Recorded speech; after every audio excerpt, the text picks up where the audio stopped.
Well, hello, welcome back, my body language buddies. My name is Jesus Enrique Rosas. I'm the body language guy, and welcome to episode 66 of the Jesus Enrique Rosas show. We're live on YouTube, on Kinesics, and on X, and on Rumble. You just have to look for Jesus Enrique Rosas in any of those platforms. You're gonna find me.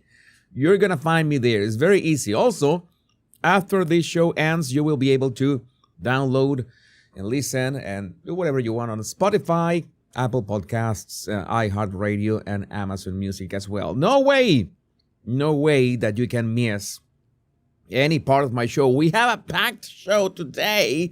We have so much content, and today I made sure to not wipe out like 90% of my show. I have everything. I think everything is ready. Everything is ready. Maybe a few things. Let's see the live chat. The greatest live chat in the history of humankind. We have here the greatest live chat in the history of humankind. While we prepare, I'm going to make sure that I have everything that I need, especially in terms of subtitles. You know that subtitles is the things that make so easy to keep up the show. Remember that you can also download my 100 body language tips in the description of this video, completely free, and you will be subscribed to my awesome emails. I need to keep start writing my emails again, but you know how it is. It's something that I have to do every day. Yeah, send you emails daily. It's not spam. So many of you love my emails, but first thing, easiest, is to download my 100 body language tips. So let's highlight the live chat. Just make sure that everything is ready on my end, especially in terms of subtitles, so we can begin.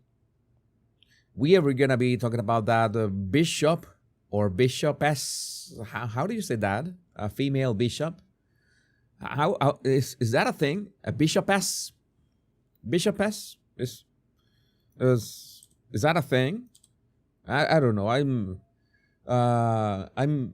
It's a bit like, strange for me to see a female bishop.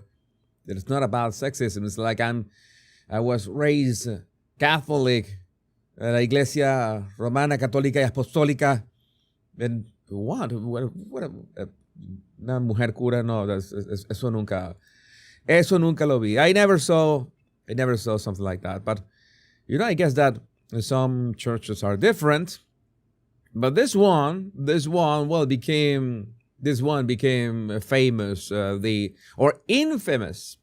infamous, the worst possible way. Let me check that everything. We have all systems ready here. I will keep an eye on your live chat. The only thing I request of you might have dissenting opinions. You might have other points of view. That is okay, as long as you express them politely. And if I see a nice comment while I'm speaking, while I'm addressing any of the topics that we have today, I'm going to review, do a quick review of what's in schedule for today, so you are aware.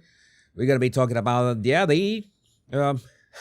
that church service so wrong. We're going to be talking about one interview a few years ago, and you see that she can be quite controversial. We're going to be talking about Trump and H-1B visas. There was a very interesting answer.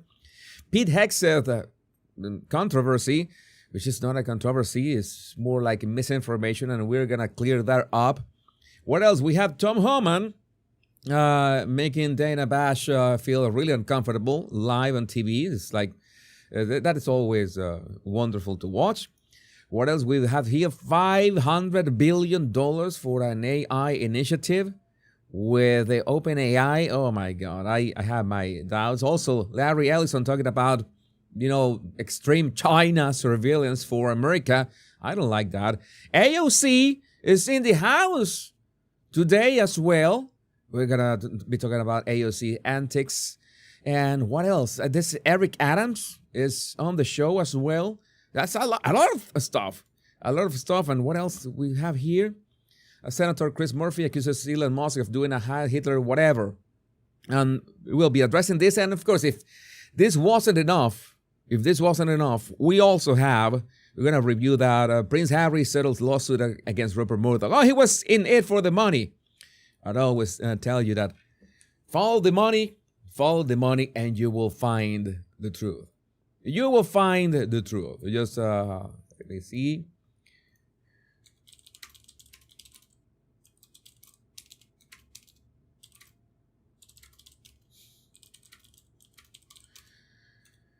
So we are ready to begin, and we start with some pictures, some memes, and this one is a picture that everybody wanted to see. I don't know why I didn't show this yesterday, but it is an absolute must. The end of an infamous era, the Biden era, the actual end of the era. It's just a sight to watch. They saying farewell to Biden. I don't know who was in that helicopter, but you can say that the Biden-Harris administration has officially ended, and we are entering the golden era of the United States. I mean, knock on wood. God willing. And in this new golden era of the United States, there will be no shortage of memes. And this is what we were looking for. This is what we're looking for. And before you ask, no, there's nothing out of the ordinary with the tip of the blade. That is cake, okay? Cake. That's just cake. It's not like, oh, Trump stabbed somebody and that's the blood in the... No, that is just cake. Don't get upset. Don't get all crazy. Don't get all crazy all of a sudden. I don't know why my camera looks crazy. My camera is a bit crazy. And of course, we will be talking in terms of memes.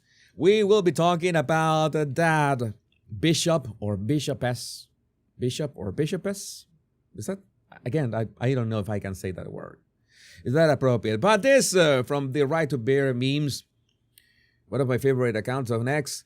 Very appropriate for what's going on.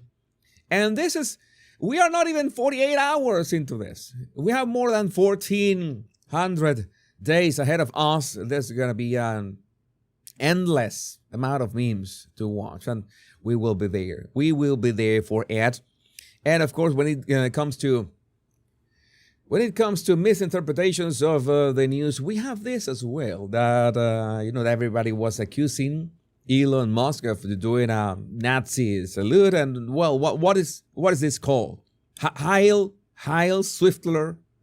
Heil Swiftler, what is this? I don't know. It's do the Swifties know something that we don't? It's something that I don't get it. I don't get it. Maybe everybody is a Nazi these days, or at least in the eyes of libtards. And speaking of libtards, you know that the Babylon Bee is famous for its savage titles and headlines, but I think this is the most savage of all time. Clump of cells dies at 67. And if you don't get the reference, we're talking about the lady Cecile Richards fought for abortion rights, your rights to kill babies, until her death at age 67. And she called babies just a clump of cells. So yeah, but a clump of cells. In the end, we're all clumps of cells, right? It's not like we have a soul or anything, or no, wait a minute. Yeah, we do have, or at least some of us. And this is, I had to share this with you, the most savage Babylon Bee headline that I have seen like in a while, like ever. Very good from the Babylon Bee. We also have this. Puerto Rican. I don't know. I was checking today. I'm gonna adjust my camera. I don't know why I wasn't following Puerto Rican. I suggest that you follow him because he's got some nice meme and some nice comparison. And yeah, she did the meme. AOC, which we will be talking about today, she did the meme, and well, Puerto Rican captured that perfectly. We're going to be talking about that later. Another meme that caught my attention was from Declaration of Memes. This is a classic. This is not a new one. This is a classic. Characters whose plans always fail miserably. I think that it's not fair to include Tom in here because, Tom is not that. The thing with Tom and Jerry is not that Tom fails. It's that Tom and Jerry have like an arrangement, right? They're going to be, Tom is going to be chasing Jerry all the time just to keep his job. But the one who didn't want to keep his job, in fact, he didn't have any job, was Karl Marx. So this is just a reminder that no, it never works. It never works. Socialism, communism, Marxism, none of that ever works. Thank God we are in this new era of capitalism. New era of capitalism. And in terms of memes, declaration of memes also have this. Oh my God, Kim Jong-un is sad. Kim Jong-un is sad because Trump has a new rocket man. Trump has a new rocket man. He's saying, what is this? What am I looking at? What is happening? And then he sees that there's a new rocket man in town. Orange Man, the Orange Man has a new favorite rocket man, and he begins to sob. He's got a new rocket man. Oh, please, Kim Jong-un, don't try to compete with Elon, please. Don't try to compete with Elon. Elon has the biggest rockets. We don't want a competition of rockets, right? That would be a bit dangerous. And this one that made me laugh. This one made me laugh a lot because it happens so often. It happens so often. Dear autocorrect, it is never duck. I mean, we try to explain. Maybe we need to try to. We might try to program the autocorrect. It's never duck. What we are trying to write, that we're trying to say sometimes. You know that sometimes we say that word in this channel. I try to make my show as family friendly as possible, but sometimes it's not duck. It's never duck. So yeah, thank you, community notes and violations, and make sure that you follow them on X, and well, make sure that you tell your autocorrect to set the record straight. I'm going to highlight your wonderful chat. Thank you for reminding everybody to hit the like. Hit the like and subscribe. That is the easiest way. And if you want to go one step further, you can become one of my members on YouTube. Yesterday, we got a great after show.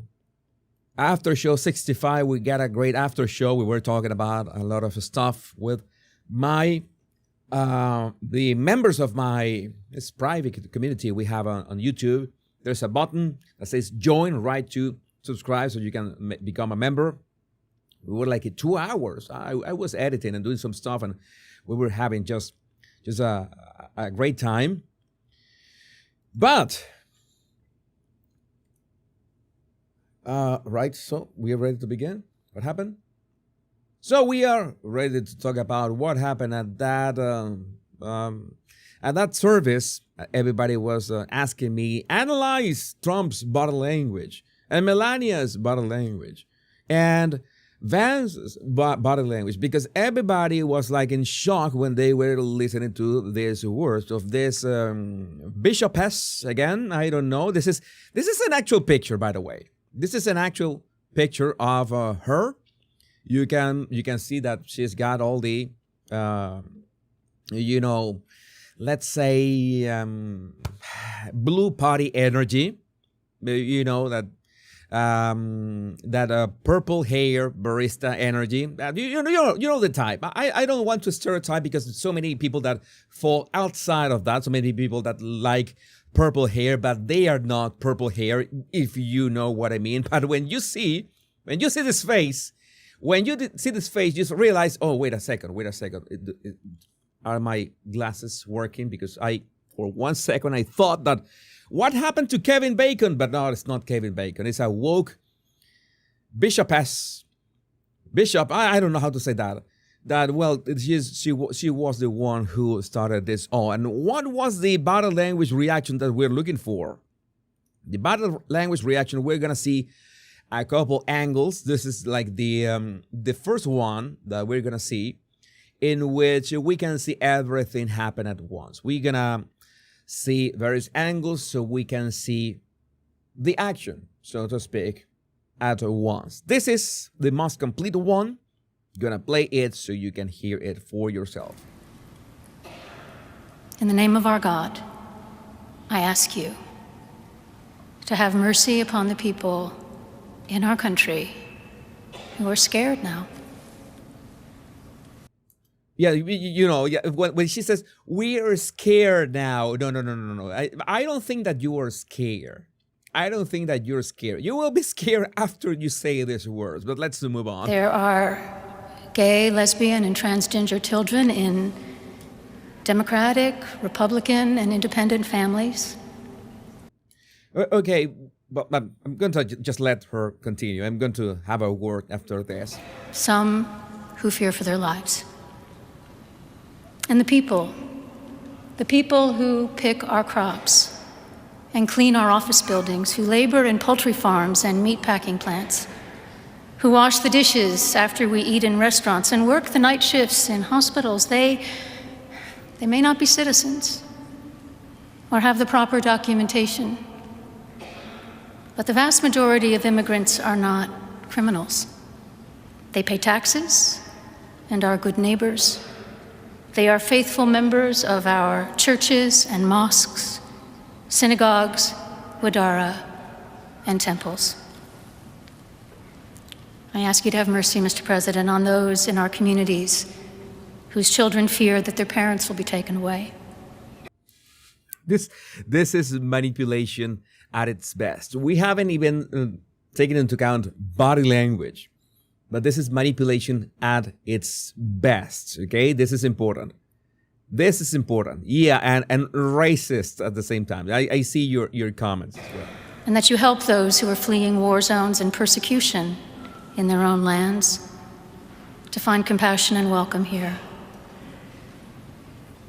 Our God teaches us that we are to be merciful to the stranger. I have to say one thing. I cannot wait. I sincerely hate when people use religion to manipulate. I mean, there are many ways to manipulate. You can manipulate in a number of ways, but when you use religion and beliefs to manipulate, that's one of the worst. I just can't stand that. For we were all once strangers in this land.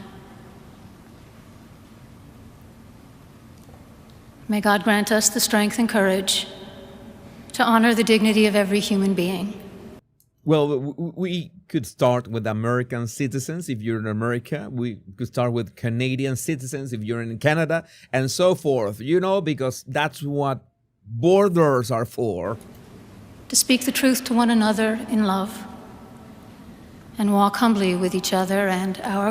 Yeah, we can speak to each another. We can, to both sides of the wall. Maybe the wall is a fence, and you can still speak to each other, but on the other side of the fence, just an idea. God, for the good of all people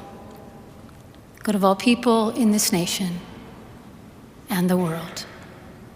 Of course, because if you don't do this, then you're a bad Christian, you're a bad person, you're a bad, the usual manipulation. I just despise this kind of stuff. As I'm going to mute. I'm going to jump forward. Maybe not mute, because we need to see the actual reactions. And just, I think the best way is to look at the three reactions at the same time. This is going to be a shorter video, a shorter clip of what we just heard, which you already know. It's manipulation. It's like, you are a bad person if you don't accept everyone in this country. Everyone in this country. No. Wait a second. There must be rules. Even God set up rules. The rules of of engagement, of living. And even those rules can be, subject to interpretation. They can be, I don't know, I'm just a messenger, but let's talk about body language. We're getting too much into religion. Let's watch this, especially when the first words hit. Here it comes. In the name of our God, I ask you. To be fair, I think Melania already, from the beginning, before the words, she already didn't like the bishopess. That she didn't like her. Okay, you know that Melania has a neutral face. That is not Melania's neutral face. We could say that Laura had a neutral face. That's a more like neutral face. But no, Melania was not buying it. Trump was fairly relaxed. He was going well with it. Okay, whatever. And we see both Usha and Vance. Vance was, well, he was not looking at her at that moment. But let's continue. When the first words hit, we're going to see a couple things in here. Mercy upon the people in our country who are scared now. You see that when she says, Country who are scared now. Trump lowers his gaze. You know, he turns his eyes downwards. Oh, here we go. Here we go. He says, here we go. And we see that Vance raises his inner eyebrows a bit, as in, seriously? Seriously? It's like that meme from the Walking Dead. Really? Here? In the service? And Usha was saying, well, here we go. The expected is about to happen. And, well, Melania's suspicions were confirmed in that exact moment. She said, oh, I knew this was going to be about this. But let's continue. There are gay, lesbian, and transgender children in Democratic, Republican. Vance looks at Usha saying, what does it have to do with this?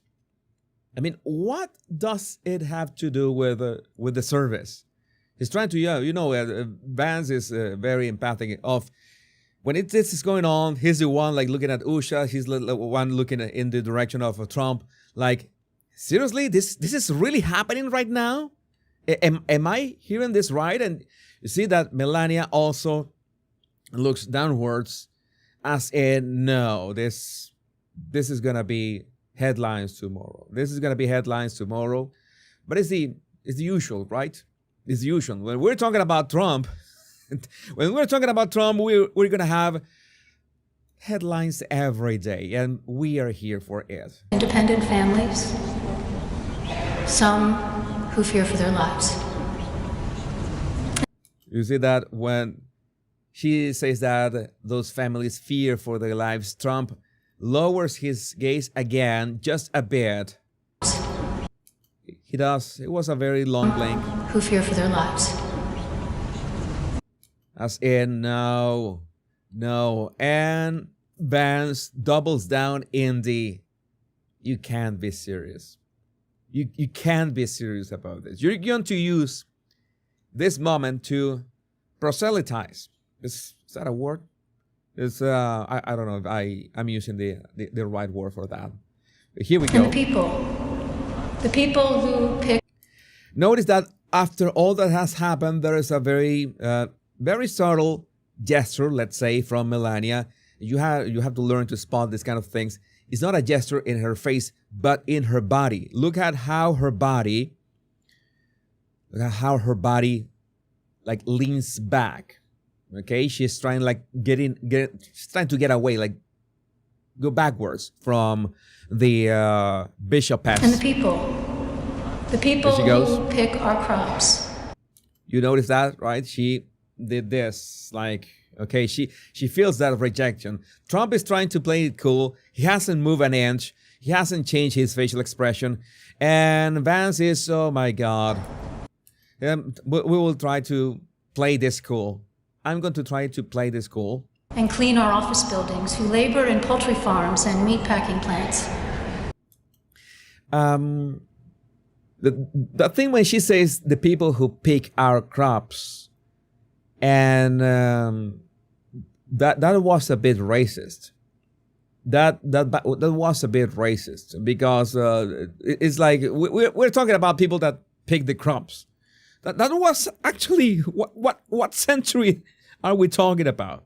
What century are we talking Who about? wash the dishes after we eat. And you see that Vance looks in Usha's direction Who again. wash the dishes after we eat in restaurants and work. Who wash the dishes after we eat in restaurants. Maybe some of those immigrants, I don't know, could have online businesses as well.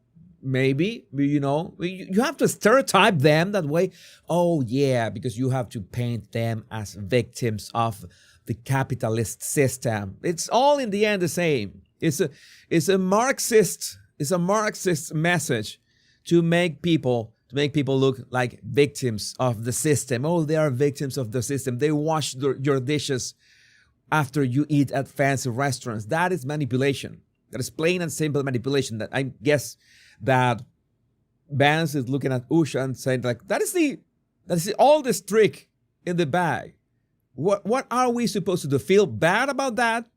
Feel bad about this? You're using a straw man argument to make a point about nothing, just to to appear so magnanimous that we have to be the better people and accept anybody in.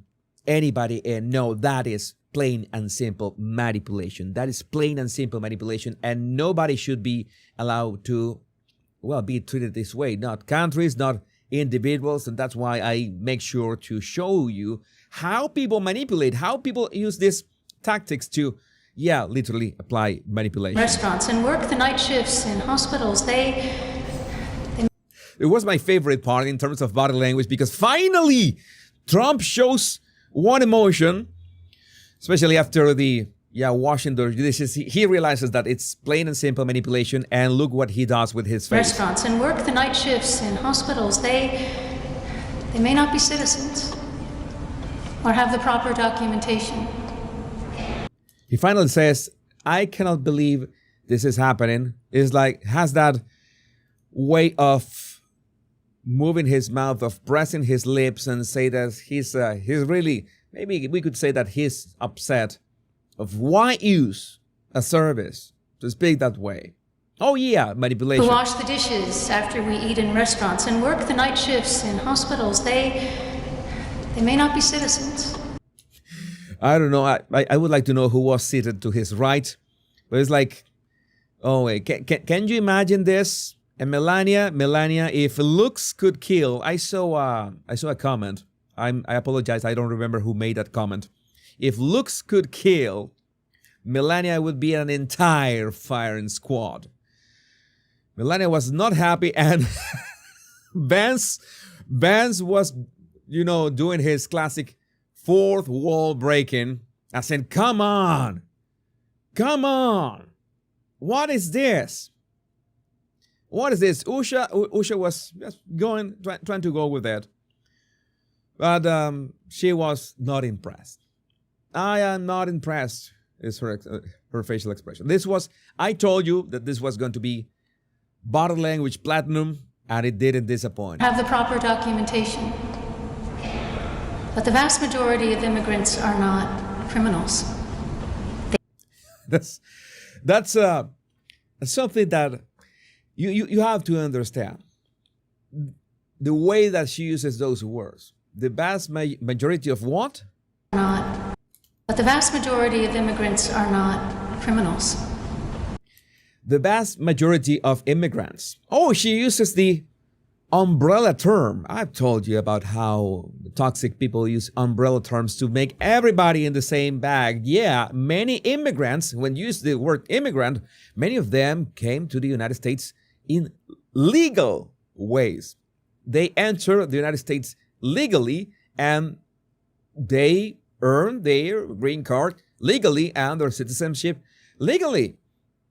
Immigrants. But there are illegals as well who committed a crime, because it's a crime to enter the United States illegally. So that's why, this is so hard for people to understand, but they make sure to use that tactic, to use this umbrella term, immigrants. Like, doesn't matter. Oh, some of them are not criminals. Yeah, some of them are not criminals. You're stating the obvious, but you're making it seem that the illegals that these efforts are aimed to uh, didn't act in a way that that shouldn't be done. That is an actual crime, and that's when both Trump and Vance just let's say that they just quit. They just quit, and they look down and say, "Oh my God, let me read this tiny brochure because this is embarrassing. This is embarrassing not for them, for the bishopess, for the bishopess. They pay taxes and are good neighbors. They are They pay taxes, and that's when Vance looks in on towards Trump, as in he's trying to measure. Well, let me see what is he thinking. What is his reaction? And Trump is saying, "Well, this is gonna be over soon." They are faithful members of our churches and mosques, synagogues, wadara, and temples. Body language platinum, I told you, body language platinum, but it didn't stop there. It did not stop there. Trump had an actual reaction, of course, in the most Trumpian way, and, we know that mean tweets are back. Mean tweets are back in the menu, boys. The so-called bishop who spoke at the National Prayer Service on Tuesday morning was a radical left hardline Trump hater. She brought her church into the world of politics in a very ungracious way. She was nasty in tone and not compelling or smart. She failed to mention the large number of illegal migrants that came into our country and killed people. Many were deposited from jails and mental institutions. It is a giant crime wave that is taking place in the USA. Apart from her inappropriate statements, the service was a very boring and uninspiring one. She's not very good at her job. She and her church owe the public an apology. Again, this was wonderful to analyze, and well, the physiognomy, I've told you, physiognomy never misses, the shape of the face, but we're going to be talking more about this. Todd Starners, the blasphemous bishop at National Cathedral, preached politics from her pagan pulpit. Therefore, National Cathedral should lose its tax-exempt status. This is not a Christian church. This is a sanctuary of Satan. But again, I would like to know what you think about this in the comments, because this was one of the most interesting displays of body language that we had this year. Let me highlight your amazing live chat. Yeah, Lord have mercy, because this was just so inappropriate. That is not the moment. That is not the moment to, talk about politics, to manipulate. That is the thing I don't like. I despise people who manipulate. I despise people who try to manipulate, especially when they try to make you feel bad because you are a bad person. You're not being a good Christian or something. I think that is the worst kind of manipulation. And so many of these religious figures, they use that to their advantage. They use that for that stuff, and that shouldn't be happening. It shouldn't be happening in any way, in any setting, but it's always going to happen. That's why it's my mission to show you that somebody can make you feel bad. In this case, of course, maybe somebody's talking to you and they are using the same tactics, the umbrella terms. They're making you feel bad about, like, you're a bad person if you're not doing. Aren't you a good Christian? You said that you're a good Christian. What happens when God will judge you this and such way? No, that is just manipulation, because God doesn't want you to harm yourself, especially if you just leave your doors open to anybody. That's why I tell you that it's important to interpret the scriptures. Interpret the scriptures. And this was a very bad attempt at, I think the proselytism is the word. I think it, yes. Yeah, this is the policy of attempting to convert people's religious or political beliefs. This could be like a combination of both of them. It make you feel bad. But there's another clip.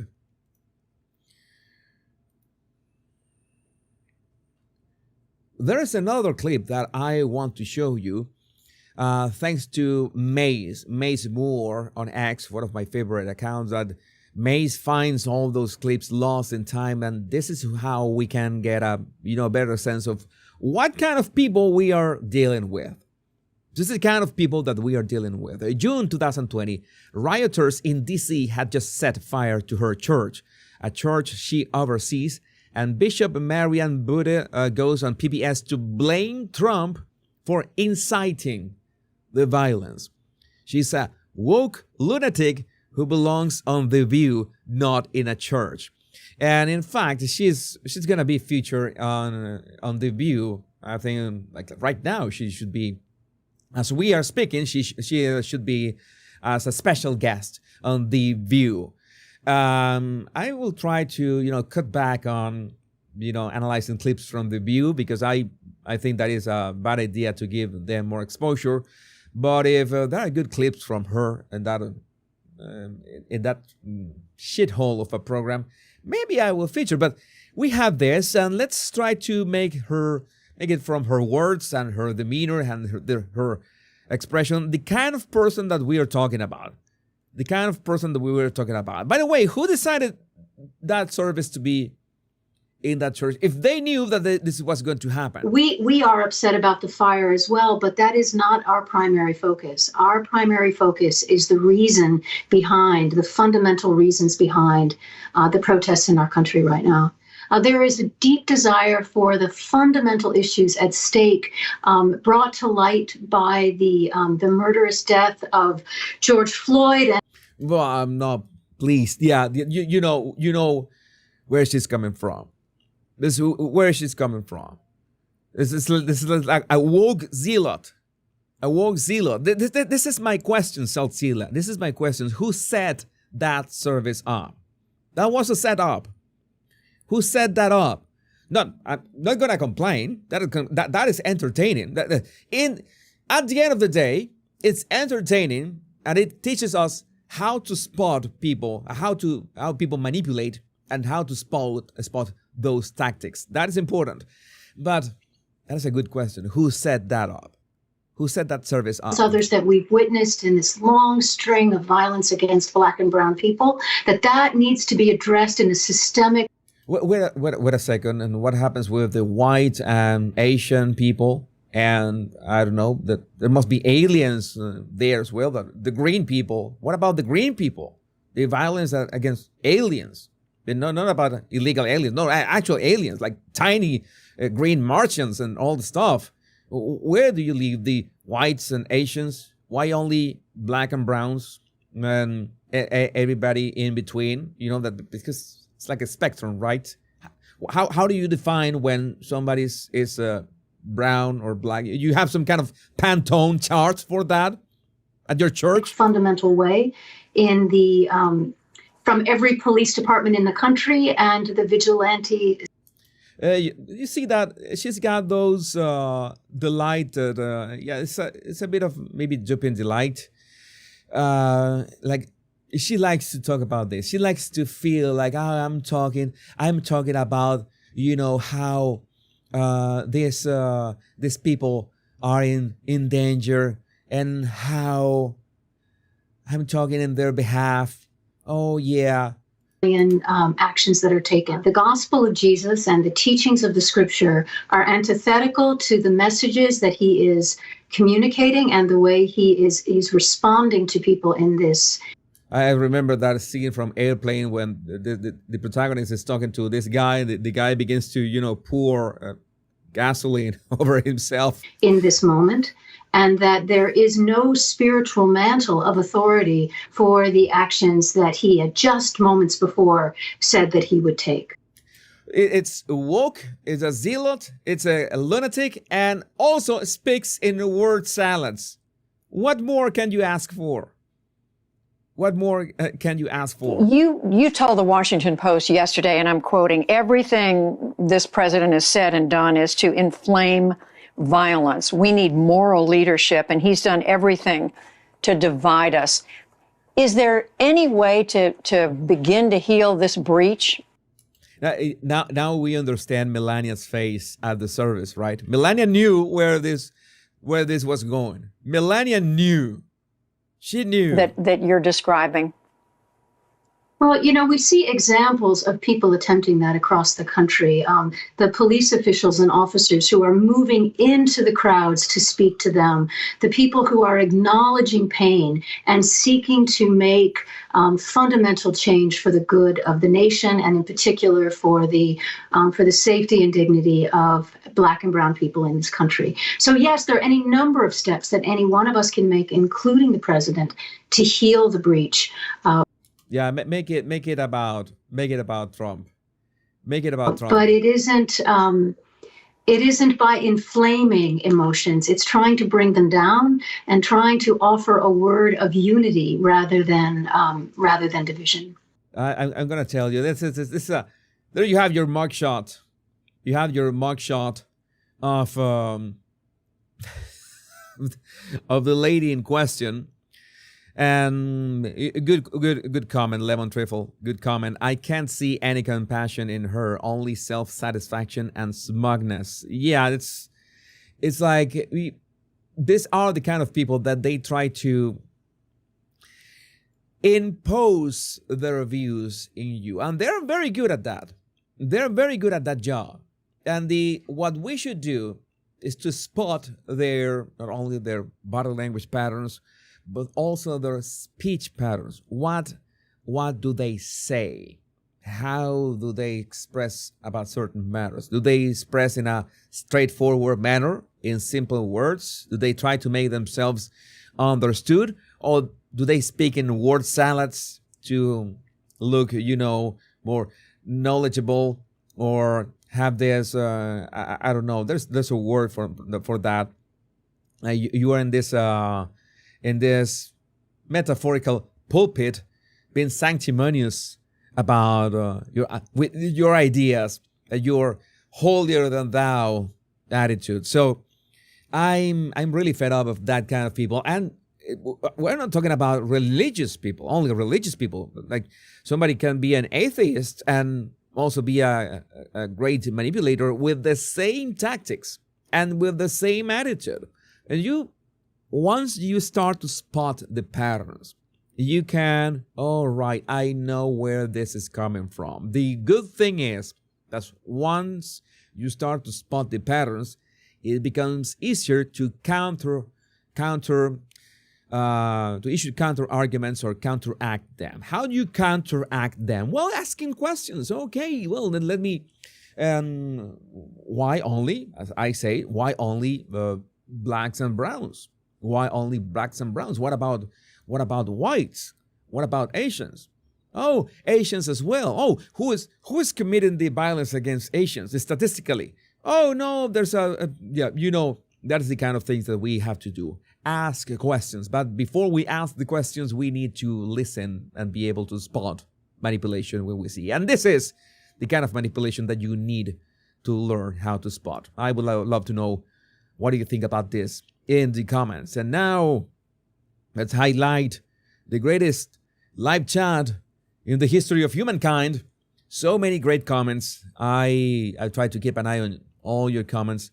Great comments here and there. You see, they should have worked out. No, that would have been quite a scandal. Oh, they're walking out. They're walking out. How disrespectful. How disrespectful. Only Trump's facial reaction, only that is going to make, just that is going to make headlines. Just that is going to make headlines. We already know. It's very simple. How Trump is going to be attacked in every single way. We're going to be talking about Pete Hegseth in a minute, by the way, which is, we saw some fresh attacks that are getting in the way of him being confirmed as Secretary of Defense. But now let me see.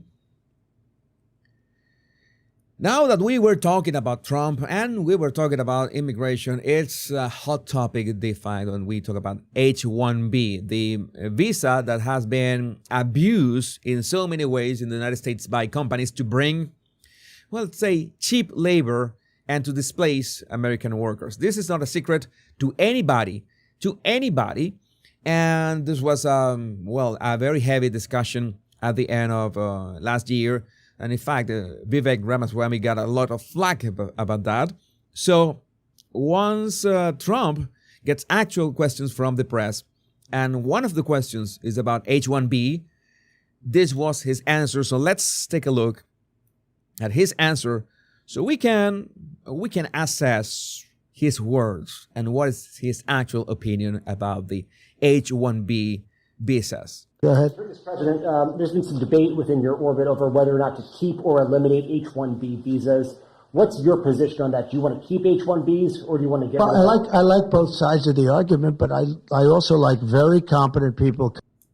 Okay, I like both sides of the argument. This is the first thing that you say just to make sure to, okay, let's bring down the heat a bit. Like both sides, both who are in favor of and who are against, both of them have some kind of being right. That's what Trump is implying with that.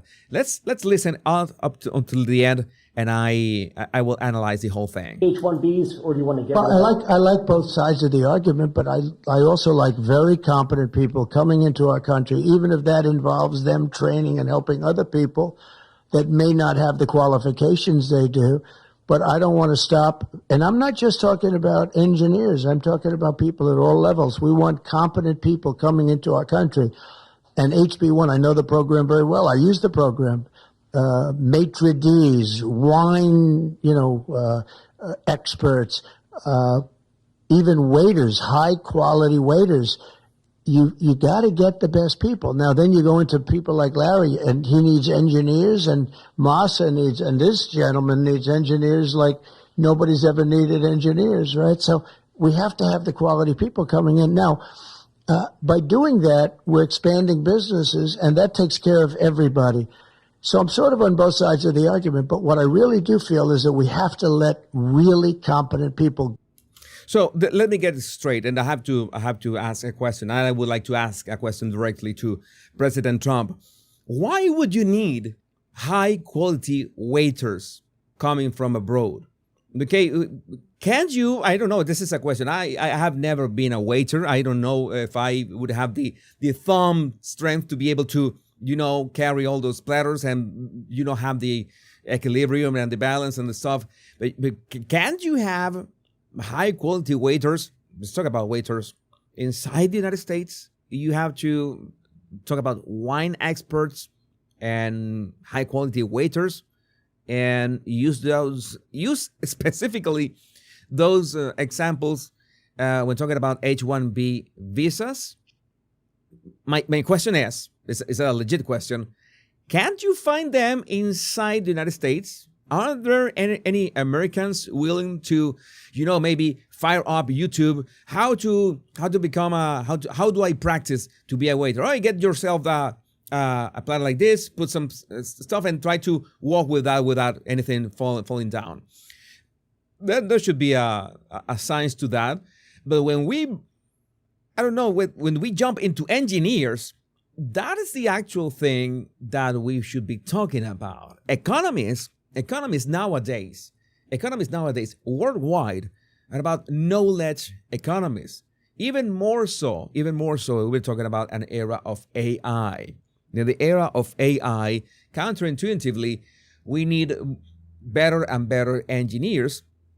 And this is always my vision. I see the world as a brain marketplace. Like brilliant minds go where they are better treated. So no matter where you are born, if you're a brilliant mind, and no matter your field, I don't think that waiters. I have to say that I don't think that waiters enter in the field of knowledge economy. It's more like a practical thing. Okay, it's not that much of the knowledge, but the practical thing that they do. But in terms of engineers, yeah, you want the best of the world. Maybe you can leave the discussion at the engineering level and say we need to bring the best engineers, but it's undeniable after all that was unearthed on December about how the H-1B visas have been abused.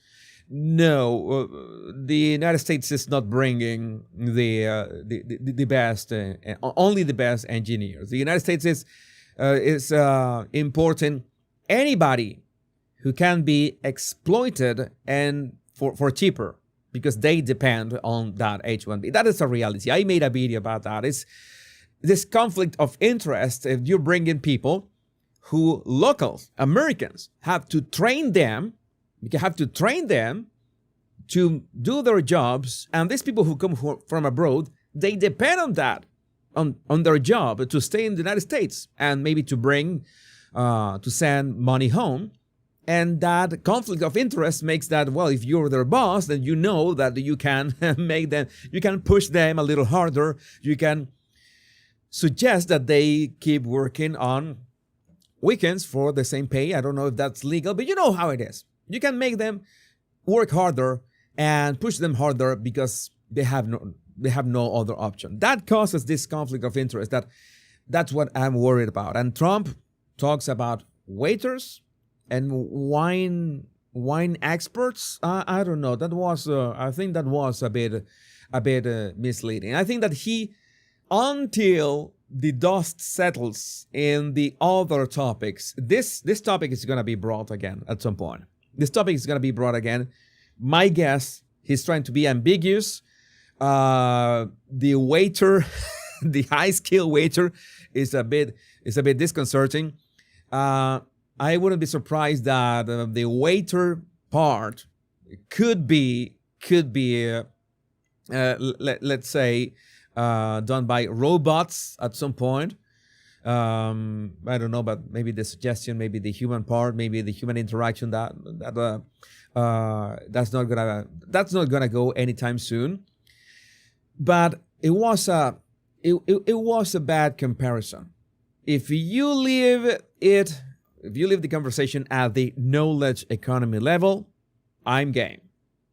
We need every country needs the best minds to improve, because every economy right now is knowledge economy. It's not like, oh yeah, we have a lot of cobalt or we have a lot of oil. Okay, very good, but it doesn't cut it. It is not enough anymore. You need minds. You need brilliant minds. And yeah, if your country, you have a brilliant mind, I absolutely defend this.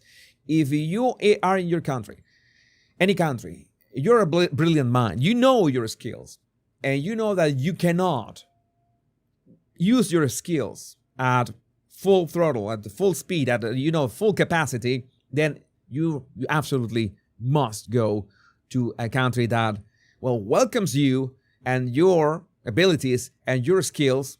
And, well, if it's done legally, so be it. The discussion here is, are they going to displace jobs that Americans could do? That is the big question here. But I would like to know, as usual, what do you think about this in the comments. I know for a fact that this is not the last time we're going to be talking about H-1B visas, but my hunch is that Trump wanted to be a bit ambiguous about the answer until they reach an actual consensus about that. Maybe that is not a priority, and I can understand with so many things happening, but again, you have the final say. Let me see your live chat. Live chat is on fire, and we are breaking records, viewing records these days. There's so many things happening. And are you dissing the professionalism of hospitality? No, I'm saying that it doesn't belong to the knowledge economy. Of course, I'm telling you. I'm going to highlight your comment, Karad 2008. I want to highlight your comment because you know that you're making that comment in bad faith. Why? Because I say that myself. Can't Americans do that job? Can't you find Americans that do that job? Why? Is that shouldn't be working that way? You find waiters, bring waiters with H-1B visas?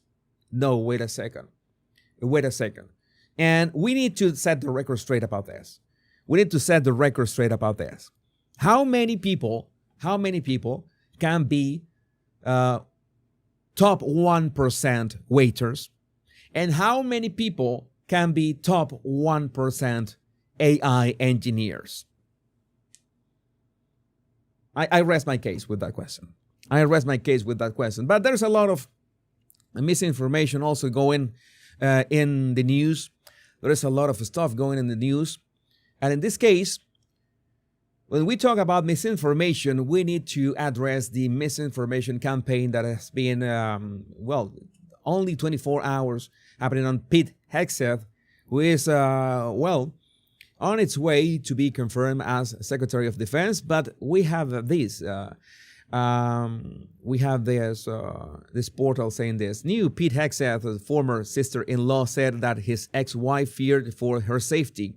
The defense secretary nominee denies the claims, but the fact is that every single portal or mainstream media or any company, broadcasting company that is addressing this, they're making sure to bury the fact that Hegseth, ex-wife, actually came forward to say that none of this was true. None of this was true. In fact, you have the community notes right here. Hegseth's second wife, Samantha Hegseth, denied the allegations in a statement to NBC on Tuesday. There was no physical abuse in my marriage, she said in a statement. I do not believe your information to be accurate, and I have copied or CC'd my lawyer. Samantha Hegseth told NBC. This is the kind of things that they try to do, the mainstream media, to sway the public opinion. Again, we are also talking about manipulation, always talking about manipulation in this channel. It's not only common sense, but the way that all these portals, not only people, but the mainstream media try to manipulate the masses. And in this case, we also see another example in here. Ryan Nobles, why was the statement from Hegseth's second wife, there was no physical abuse in my marriage, disregarded in your coverage? Like they are making this clip or they're addressing the accusations, but they fail to mention what Hegseth's second wife said herself. Her statement. They purposefully leave that part out. So the narrative seems like, oh, right, yeah, this is about, he was abusive. His sister-in-law already came forward to say that he was abusive. And we can see here, at least we can see here in NBC News in the report, the headline, senators receive affidavit containing new allegations against Pete Hegseth, who denies the claims, but they failed to include at least, okay? In the title, I'm going to say maybe the backlash helped. The backlash helped because they included in the subtitle or the subheadline, the former sister-in-law of Trump's defense secretary Pete said that Hegseth made his second wife fear for her safety. Hegseth's second wife said, there was no physical abuse in my marriage. One thing is, at least they included that in the subheadline, but you have to scroll a bit down to find, in an email response Monday, Samantha Hegseth said, first and foremost, I have not and will not comment on my marriage to Pete Hegseth. I do not have representatives speaking on my behalf, nor have I ever asked anyone to share or speak about the details of my marriage on my behalf, whether it be a reporter, a committee member, a transition team member, etc. She added, I do not believe your information to be accurate, and I have CC'd my lawyer. Asked what information was not accurate and for comment on the affidavit, she replied, on Tuesday, there was no physical abuse in my marriage. This is the only further statement I will make to you. I have let you know that I will not speak on my marriage to Pete. Please respect this decision. I can imagine, because this is very common, and this is a reality as well.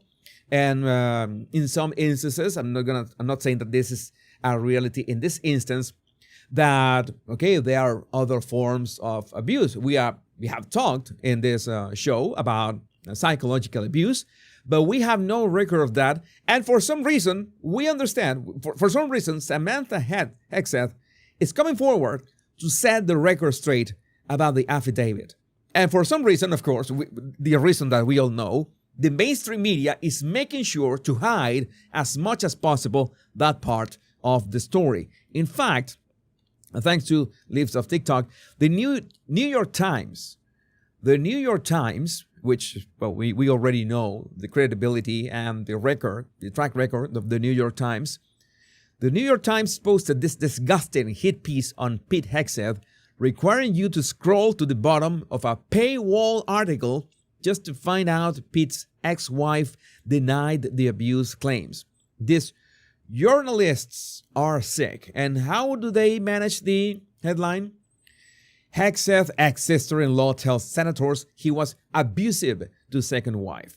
A woman once married to the brother of Pete Hegseth, the defense secretary nominee, submitted a sworn statement to the Senate in a late-hour complication to his confirmation.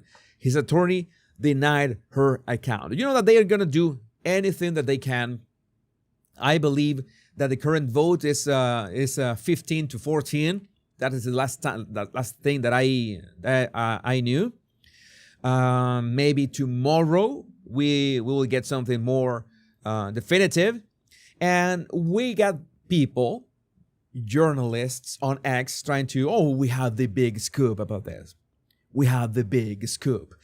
Senators receive affidavit containing new allegations against Pete Hegseth, who denies the claims. But of course, they will hide the Samantha Hegseth, setting this record straight. And we need to call them out, as Henry Rogers said here. You hide that. You hide the part. You failed to mention the part of this. What is the problem with this kind of stuff? That many people don't read beyond the headline. And the fact that most people don't read beyond the headline, that's how hoaxes are created. The very fine people hoax was created that way. The bloodbath hoax was created that way. Is that people never went beyond a headline manipulated to mislead the public opinion into, Trump said that if he didn't become a president, there was going to be a bloodbath. No, it was a metaphorical bloodbath, because he was talking about China auto manufacturing. It was China was going to take over American car manufacturing. That was going to be a bloodbath, but they left that part out. This is the same strategy. They're trying to sway the public opinion, and of course, use the public opinion to apply pressure on the senators in a misleading way. This is the kind of things that we need to fight so many times. We have to make a stand against misinformation. Doesn't matter which way it goes, because there's so much misinformation out there that my job is to make sure that you learn how to spot these inconsistencies and go to the source and maybe check on some sources, or maybe come to my show and I will show you the sources. I will give you my opinions, and you can reach your own conclusions by yourself. And also make sure to leave your opinion and your conclusions in the comments. Let's highlight the live chat again, because our live chat is the greatest live chat that has existed since the dawn of humanity. Before live chats existed, this live chat was already the greatest one. One thing that I cannot be thankful enough, some of you can disagree, Some of you can disagree with my stances, with my comments. Sometimes my comments can be misinterpreted. I try to make myself clear some minutes ago. And sometimes, for example, Trump is ambiguous about a question. I need to call him out. Hey, wait a second. Why would you say that? Okay, there's a misinformation about Big Hexeth, but people also want to know what's going to happen with their jobs. And why, the same process. I've said that. I've asked that question. I'm going to ask the uncomfortable question again. To know who is the best people that you're going to bring from abroad, you need some kind of process, right? Some kind of template, some kind of formula. Okay, we have a formula so they can do some kind of exams or some kind of tests so we can spot who is the best abroad and we can bring them with, I don't know, H-1B or O-1B or any of those visa schemes. But why wouldn't you apply that formula, those tests, inside of the United States first? With so many people, precisely. I think Trump should address the fact that he is dismantling DEI, she is reinstating meritocracy, and he should frame the H-1B visa question from that perspective. So many people were displaced and rejected just because of their skin color, just because they were considered privileged, just because they were considered, I don't know, they were born in this city or in this family or this skin color, and they were just put aside just because DEI. And those people now have to listen that they're going to be bringing people from abroad, high qualified people. They want to be recognized as high qualified inside the United States first. So any of these processes have to be applied inside the United States first. Again, precisely, if you're dismantling DEI, if you are reinstating meritocracy in the United States of America, you have to imply that whoever is brought from abroad with H-1B or any visa is going to be secondary to finding real talent, real skills inside the country. And this is for the United States and for any country in the world.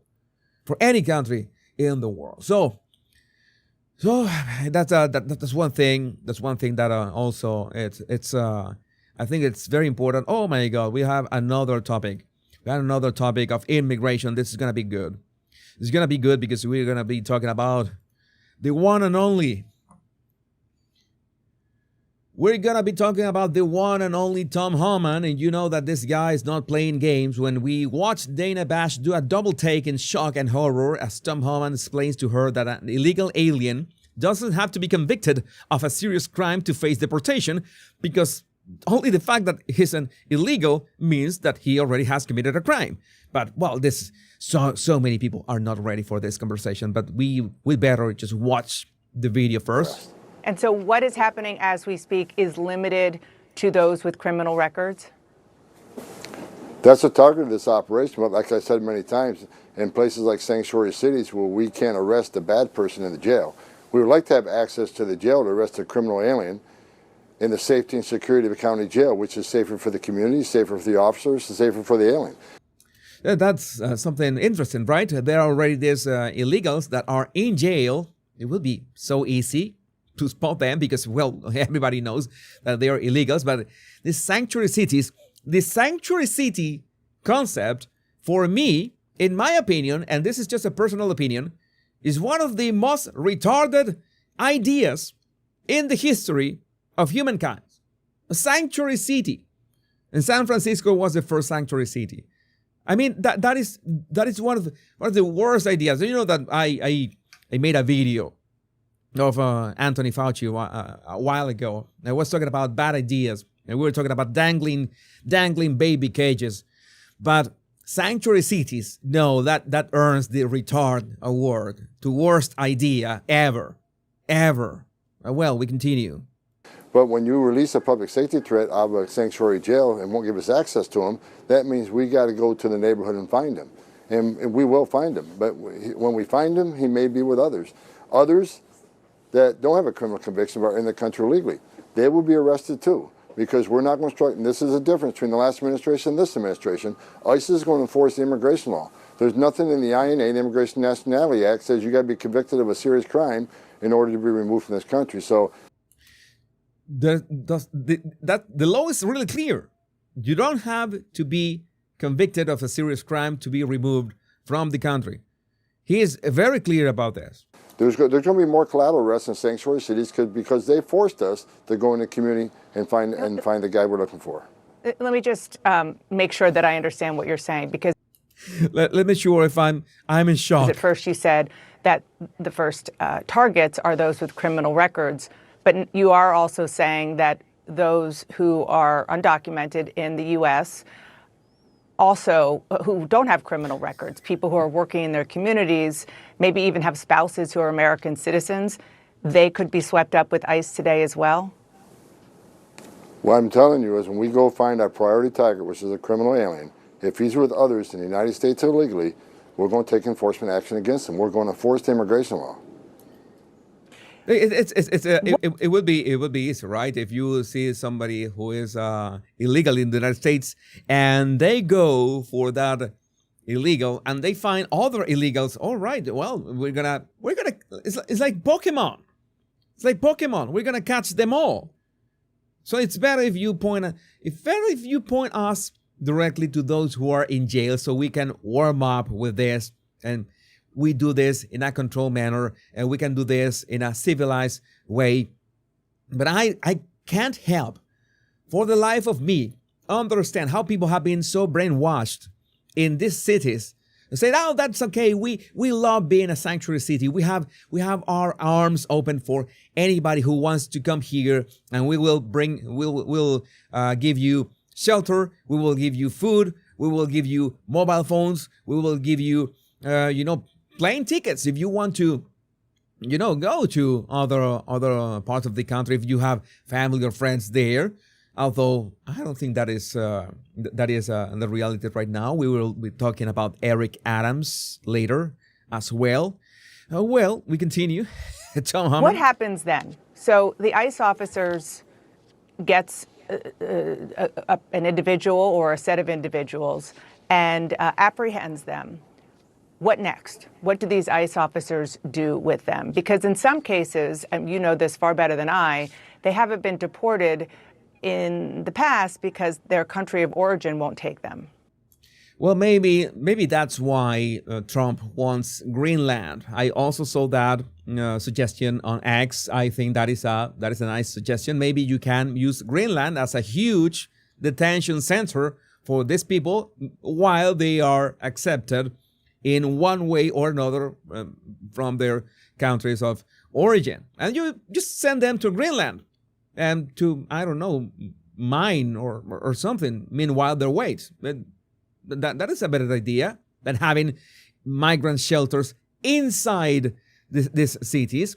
And maybe you can, that this is a prerogative of every city and state, but maybe you can do away with the sanctuary city stuff while you're at it. That would be a good idea.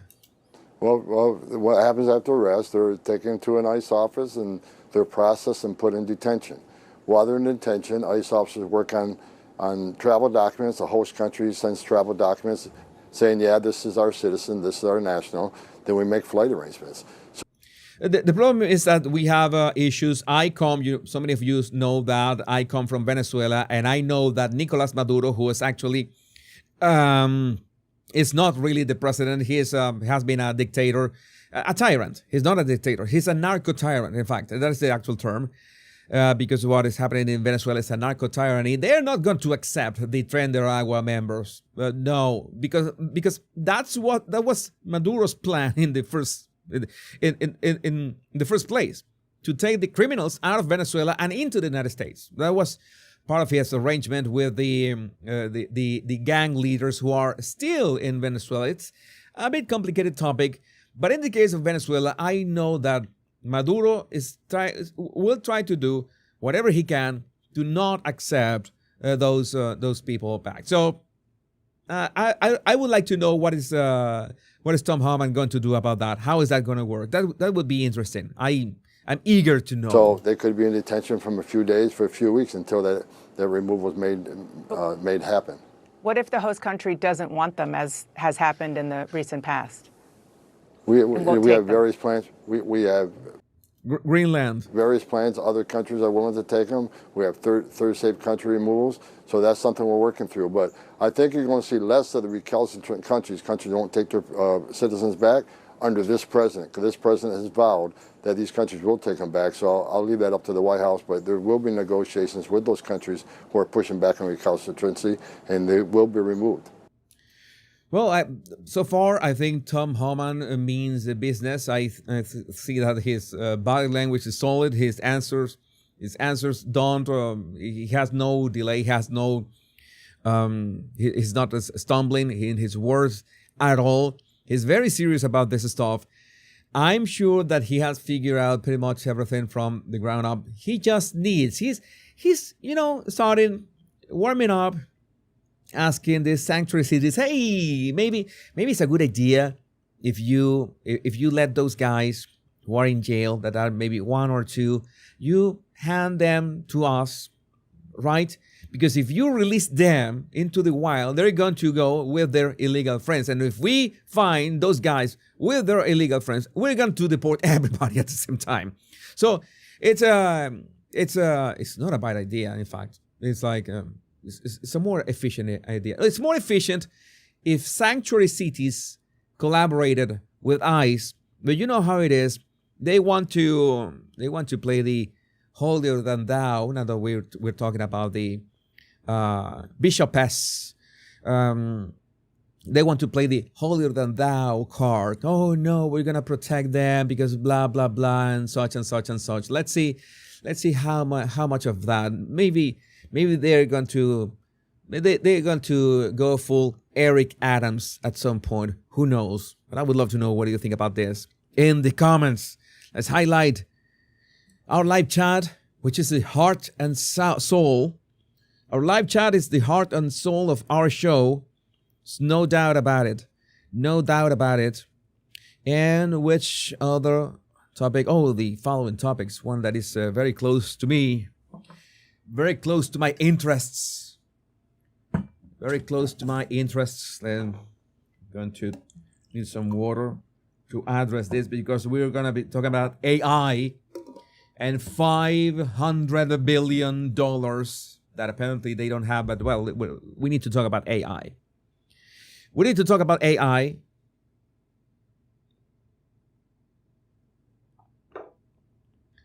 We need to talk about AI. And when we talk about AI, we necessarily have to talk about OpenAI. Perhaps OpenAI, NVIDIA makes the chips. OpenAI is making ChatGPT.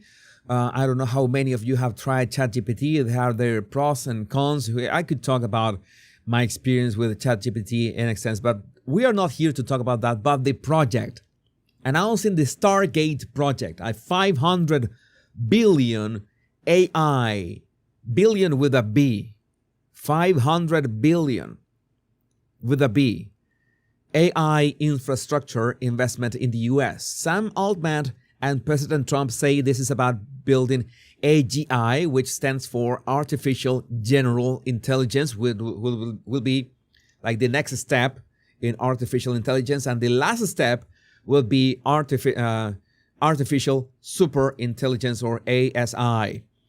With one of the most important applications being the cure of diseases at an unprecedented rate.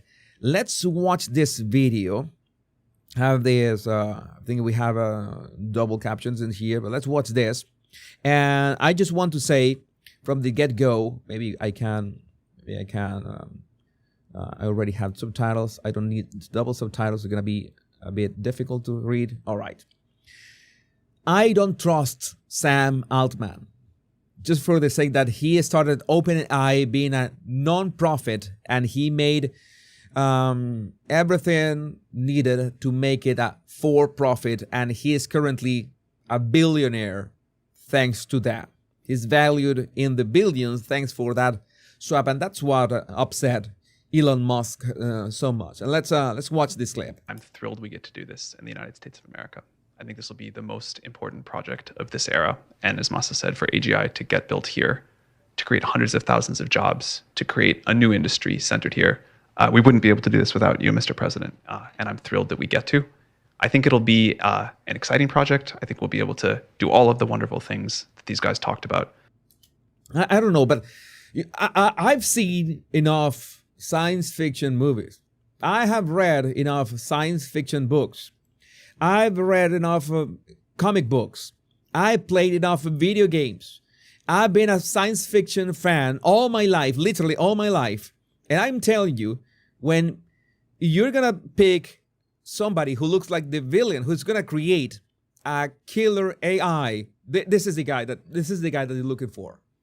This is the guy that you're looking for. I mean, oh, Jesus, but you use ChatGPT. Yeah, I use ChatGPT, but I don't trust this guy. I don't trust this guy. In fact, I'm going to give you an anecdote about ChatGPT that happened yesterday. You know that I'm touching all this U.S. politics stuff, and I was trying to, have this, try to learn with ChatGPT, asking ChatGPT questions about U.S. politics, and I was just asking questions about the House of Representatives, like having a chat so it can teach me. It's great at many things, like teaching you some facts, and it's like a tutor. It's like a tutor in this case. But just asking general questions about the House of Representatives, there was this voice, okay, the advanced voice that was answering the questions, and all of a sudden, over that voice, a second voice, different voice, also from ChatGPT, began saying, oh, if you want information about the elections, you better check reputable sources like Associated Press and such, and CNN and blah, blah, blah. Like at the same time, like there was this guardrail, this safeguard. Oh, they're asking about politics. So you need to go to the Associated Press. You need to ask CNN. You have to go to MSNBC. I'm telling you, ChatGPT was way smarter last year. I don't know if this is my idea. I don't know if this is something that I'm the only one who thinks like this. But ChatGPT was way smarter last year. It's like the more technology they have, the more capabilities they have, the more guardrails, and the more stupid the intelligence becomes. So that reaching artificial general intelligence, okay, it would be great to maybe to plan your trips, or maybe to maybe you want to create new materials, do all the chemistry interactions, and maybe experiments, like virtual chemistry experiments to create new materials. That's one thing.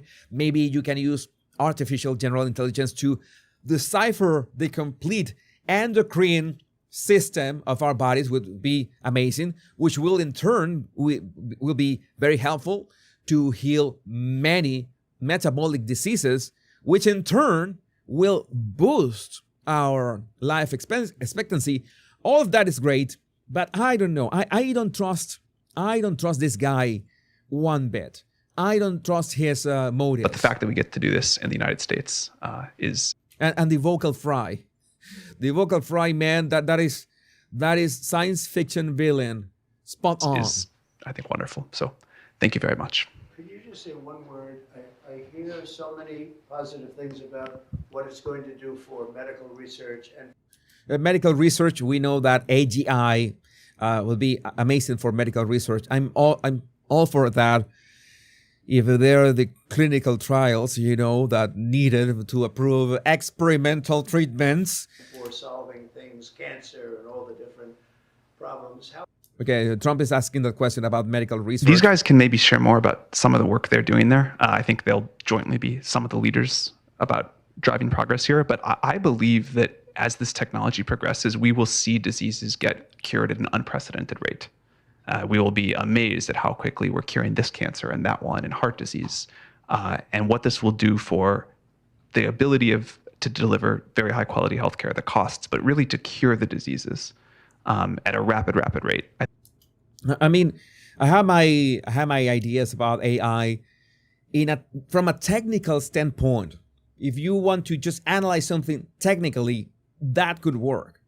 That could work. But from a standpoint of trying to pretend that you're talking to something that is actually intelligent, no, you need the let's say the human part. A machine doesn't have morals or principles or ethics. A machine doesn't have any of that.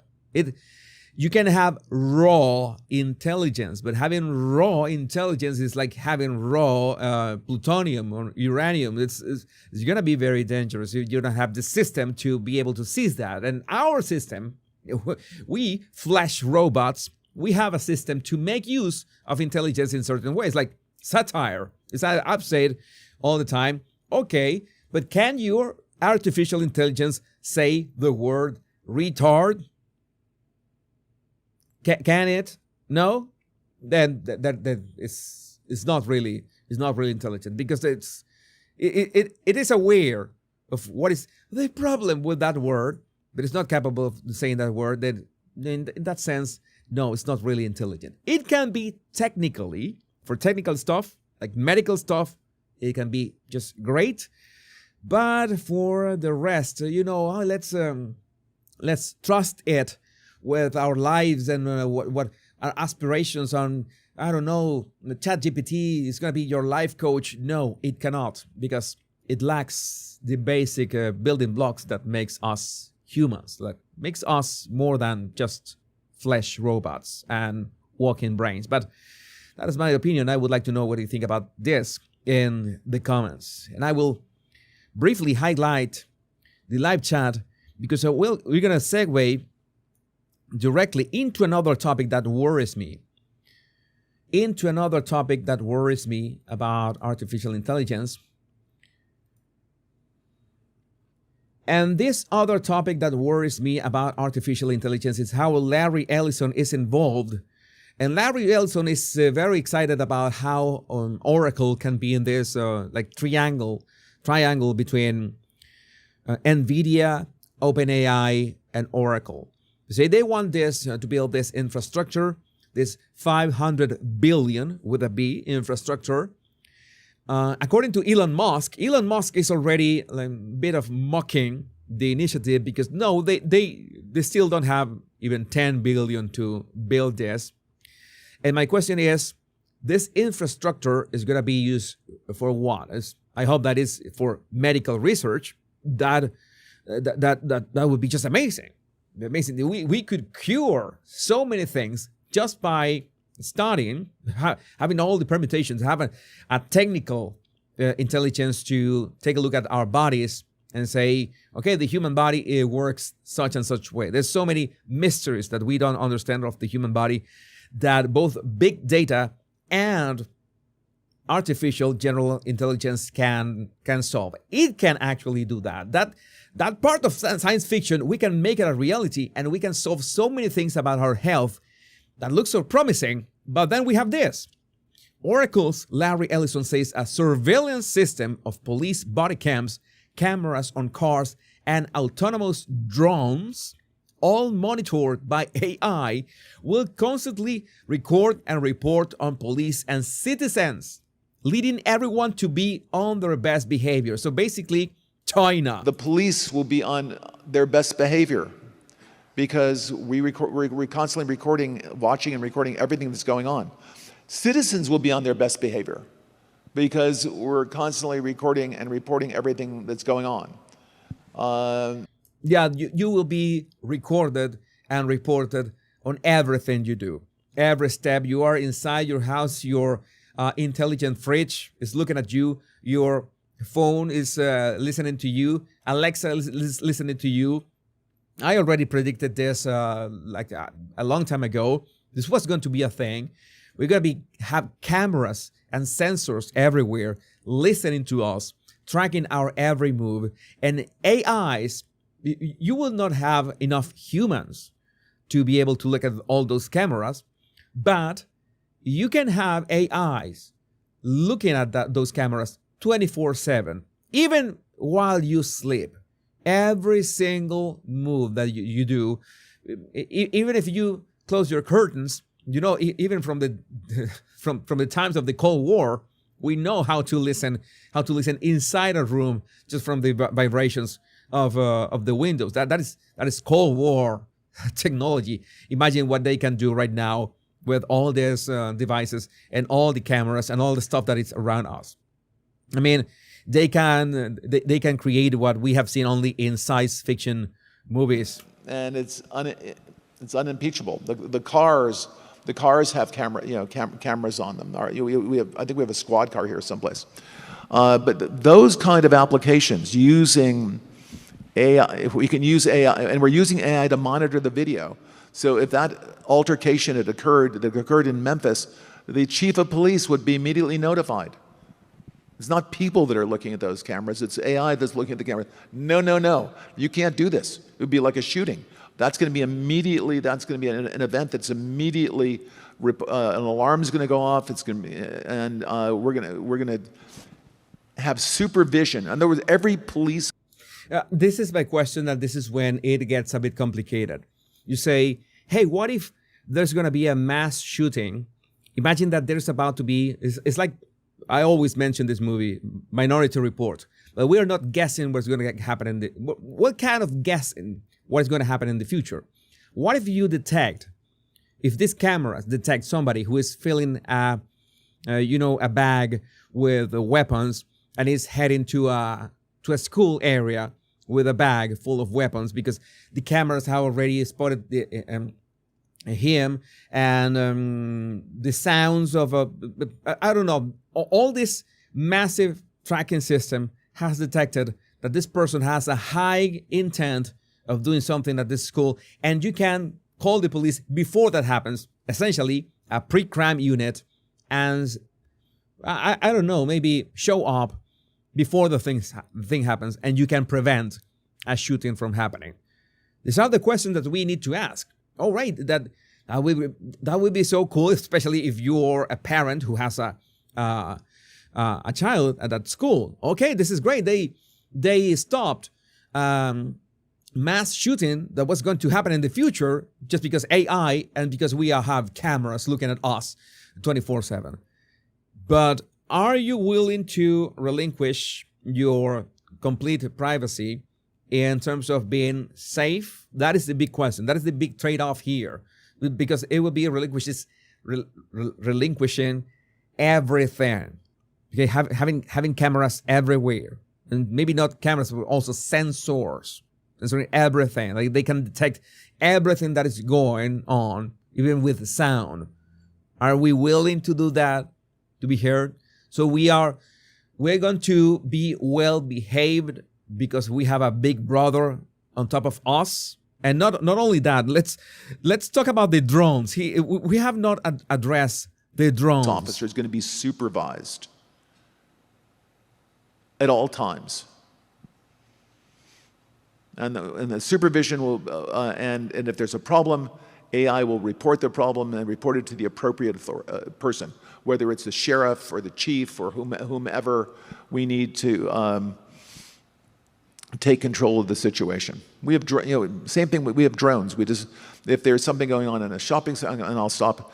A drone goes out there, get there way faster than a police car. There's no reason for, by the way, high-speed chases. You shouldn't have high-speed chases between cars. You just have a drone follow the car. I mean, it's very, very simple.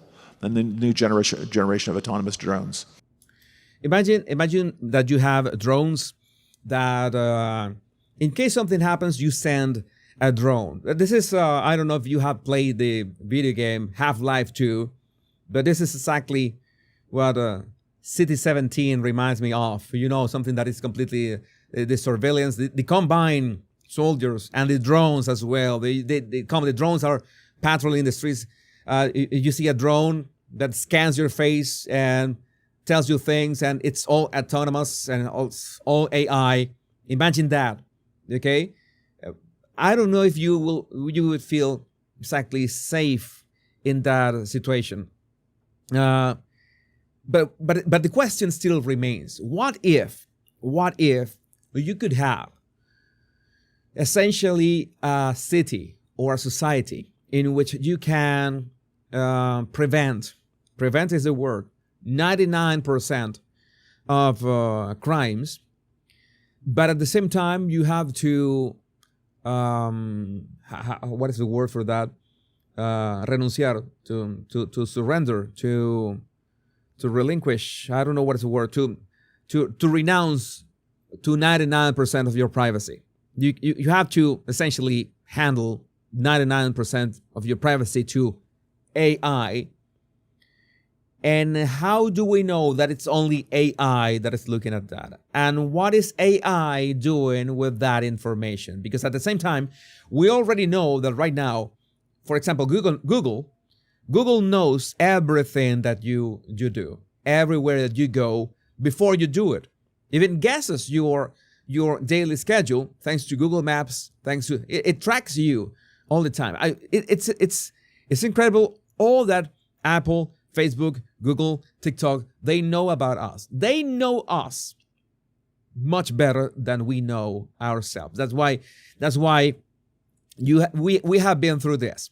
We already have been through this. Something maybe you don't even have to say something, and all of a sudden you, like minutes later, you get an ad that fits exactly what you just said minutes earlier.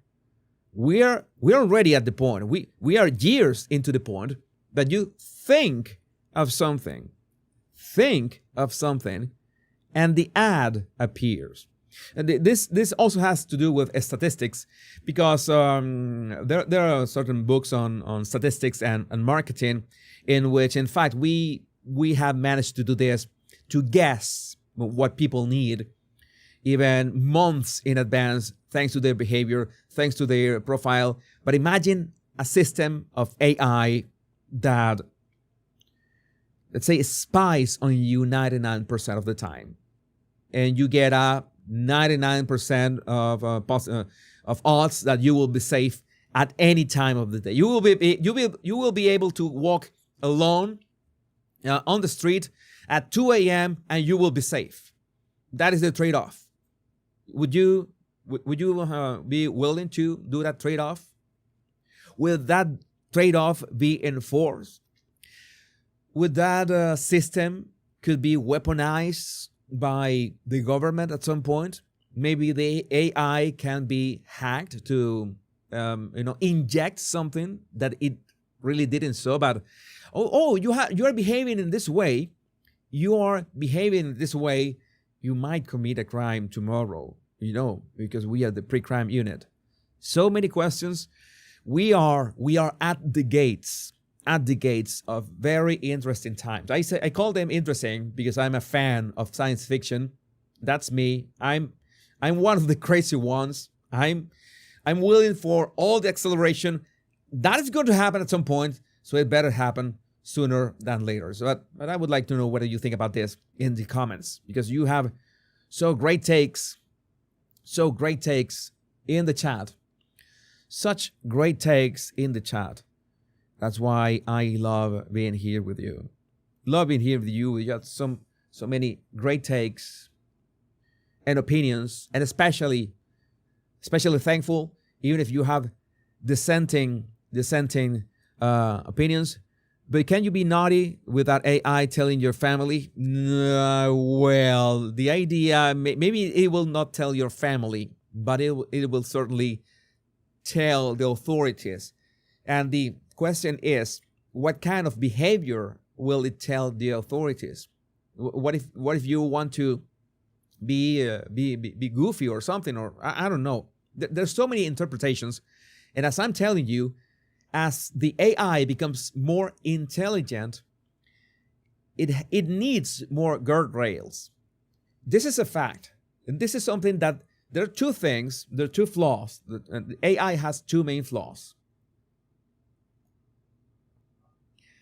The first one is that, the precogs, Oscar, Philip K. Dick, this is one of my favorite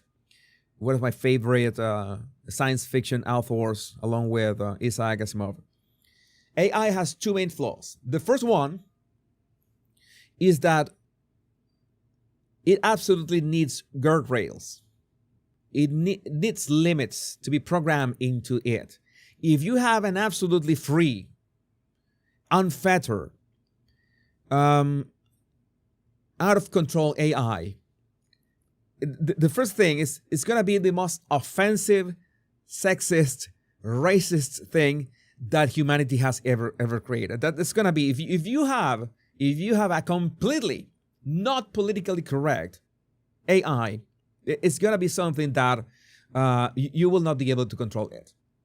You will not be able to control it. It's going to be really offensive. That's one thing. That's the first thing. So you need to add the guardrails.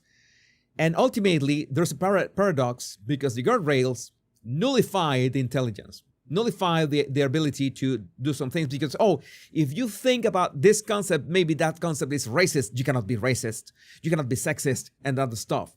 It's essentially, even the slightest, it's like an echo. Even the slightest amount of guardrail, okay, you cannot say that word. You have to be polite. It's good to be polite.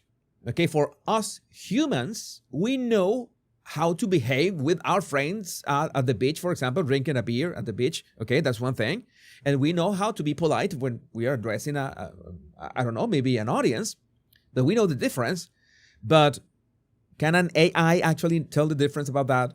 So when you program politeness, it creates like an echo, okay? It begins like this reverberance that is also produced by the second problem with AIs right now that no company has been able to solve is how to prevent hallucinations. A hallucination in an AI is when you ask something, the AI, about a historical fact or something that has happened in the news, and the AI doesn't have the answer and it makes things up. They still don't know how to prevent that.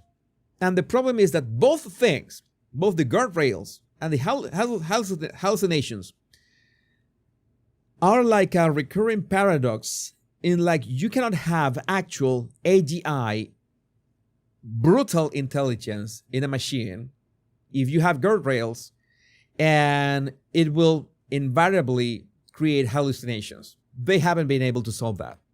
So it's a big discussion. I love to talk about AI. I love to talk about I could be wrong for of course in many topics. I'm not an engineer.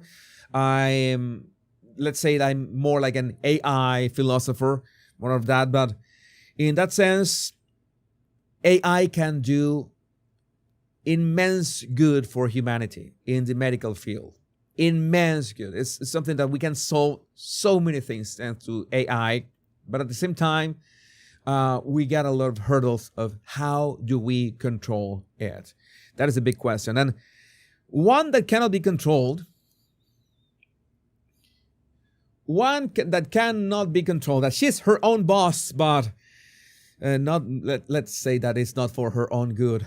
This is not for her own good. One that is her own boss is AOC. AOC is having a meltdown over leaves of TikTok's posts, over Elon's gestures. She's completely losing her mind. Why? Because leaves of TikTok posted this. This is a clip from AOC herself. You judge. What is she doing? Oh, what is that? What is that? What is she doing? Oh, I did not see this coming. I did not see this coming. What is that? What is that? Oh my God. That salute. Oh no.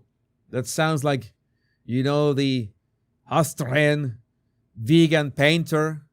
The one with the silly mustache. And you're doing that gesture as well.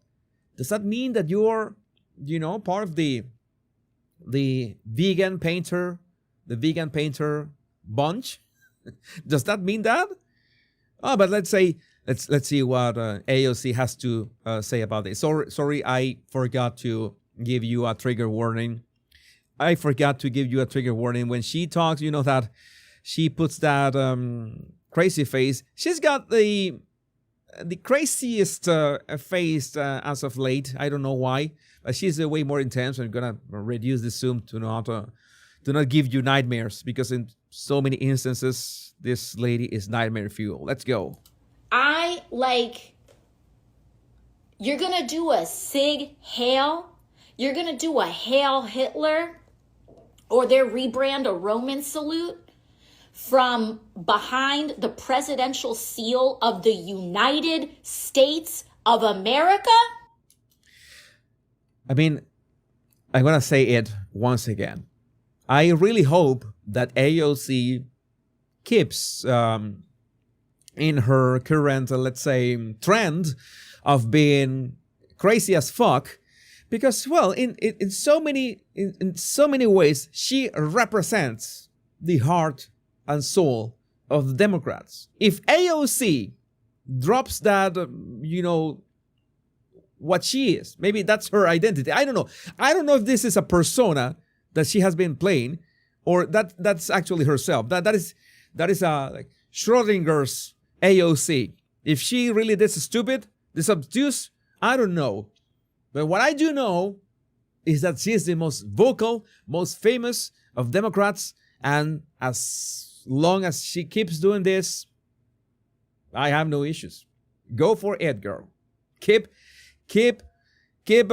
representing the Democratic Party in that way, because you're doing just fine. You're doing just fine, and this is going to be so good for everybody involved. It's on. It's on. And what is so important for us to understand is that as long as we don't give up, it's not over. It's not over. Oh, she's going full Kamala. Can you imagine? Can you imagine? We should use AI. That's what AI could be good for. I told you at some point that I had the false memory. I had my Nelson Mandela effect moment when they said, didn't J.D. Vance debate Kamala Harris at some point? What was a split second? And no, it was a false memory that, we could use AI to make a synthetic J.D. Vance debate a synthetic Kamala Harris. That would be fun to see. But even more fun to watch would be AOC, a synthetic AOC debate Kamala Harris, a synthetic version of Kamala Harris. I would pay money to see that. I would pay pay-per-view to watch that. That would be the who has the worst word salad. Maybe the debate can be moderated by Meghan Markle. That will break the internet.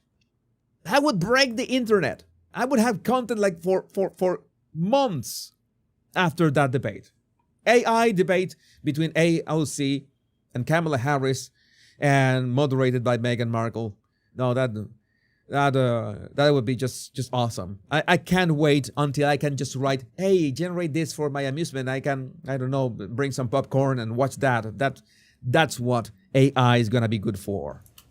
It is not over. Libs of TikTok started crying because I said over the weekend that Donald Trump is a rapist, and they went on Twitter and they went. And I hope that you get sued all the way to Brooklyn, lady. I hope that you get sued because it's defamation. You know people have been sued for calling Donald Trump that, because that is factually incorrect, right? Incorrect. All right, thank you, Texas Ran. I love hearing your take since you come from an immigrant point of view. Love this channel. Thank you, Texas Ran. Thank you for your super chat. I appreciate it. And thank you for all the super chats. I will be reading all of them at the end of the show. And I said, basically, F you. Cry more. I don't give a shit. Like, you want to support a rapist? That's on you. That's on you. But I don't. And they wanted to call in all of these threats into my office and all this other stuff. I don't give a damn. I don't give a damn. I don't give a damn. Why does she have to speak like a rapper? Why does she have to speak like a rapper? I'm going to show you her body language. Let's look at her body language without sound, okay? You're going to tell me without captions. This sounds like we need a backing track. We need AI to put a backing track to this and some lyrics. And she goes all ghetto with this. Look at this. This reminds me of that meme of the guy who is inside the car. You know, he's chilling out inside the car, and there's this lady outside like banging the window and throwing water, and the guy is chilling out. This is what is this? And this is a representative. This is a what is the word for that? Public servant. Is that the word? Correct me if I'm wrong. What is this? This is a very lame Tupac Shakur video. Or not even. I was going to say DMX, but boy, I respect DMX way more than I respect Tupac. That is my opinion. Again, you can have another opinion, but I prefer DMX over Tupac. Well, this is why would you be talking like this? Again, I'm not complaining. Go for it. Let me see if I can go for the crazy eyes right there. Yeah, the crazy Latina eyes. Yeah, she tried to embody Tupac, Veronica. She tried to embody Tupac. She doesn't reach not even half back. It's not even a half pack in there. But well, that's what we got.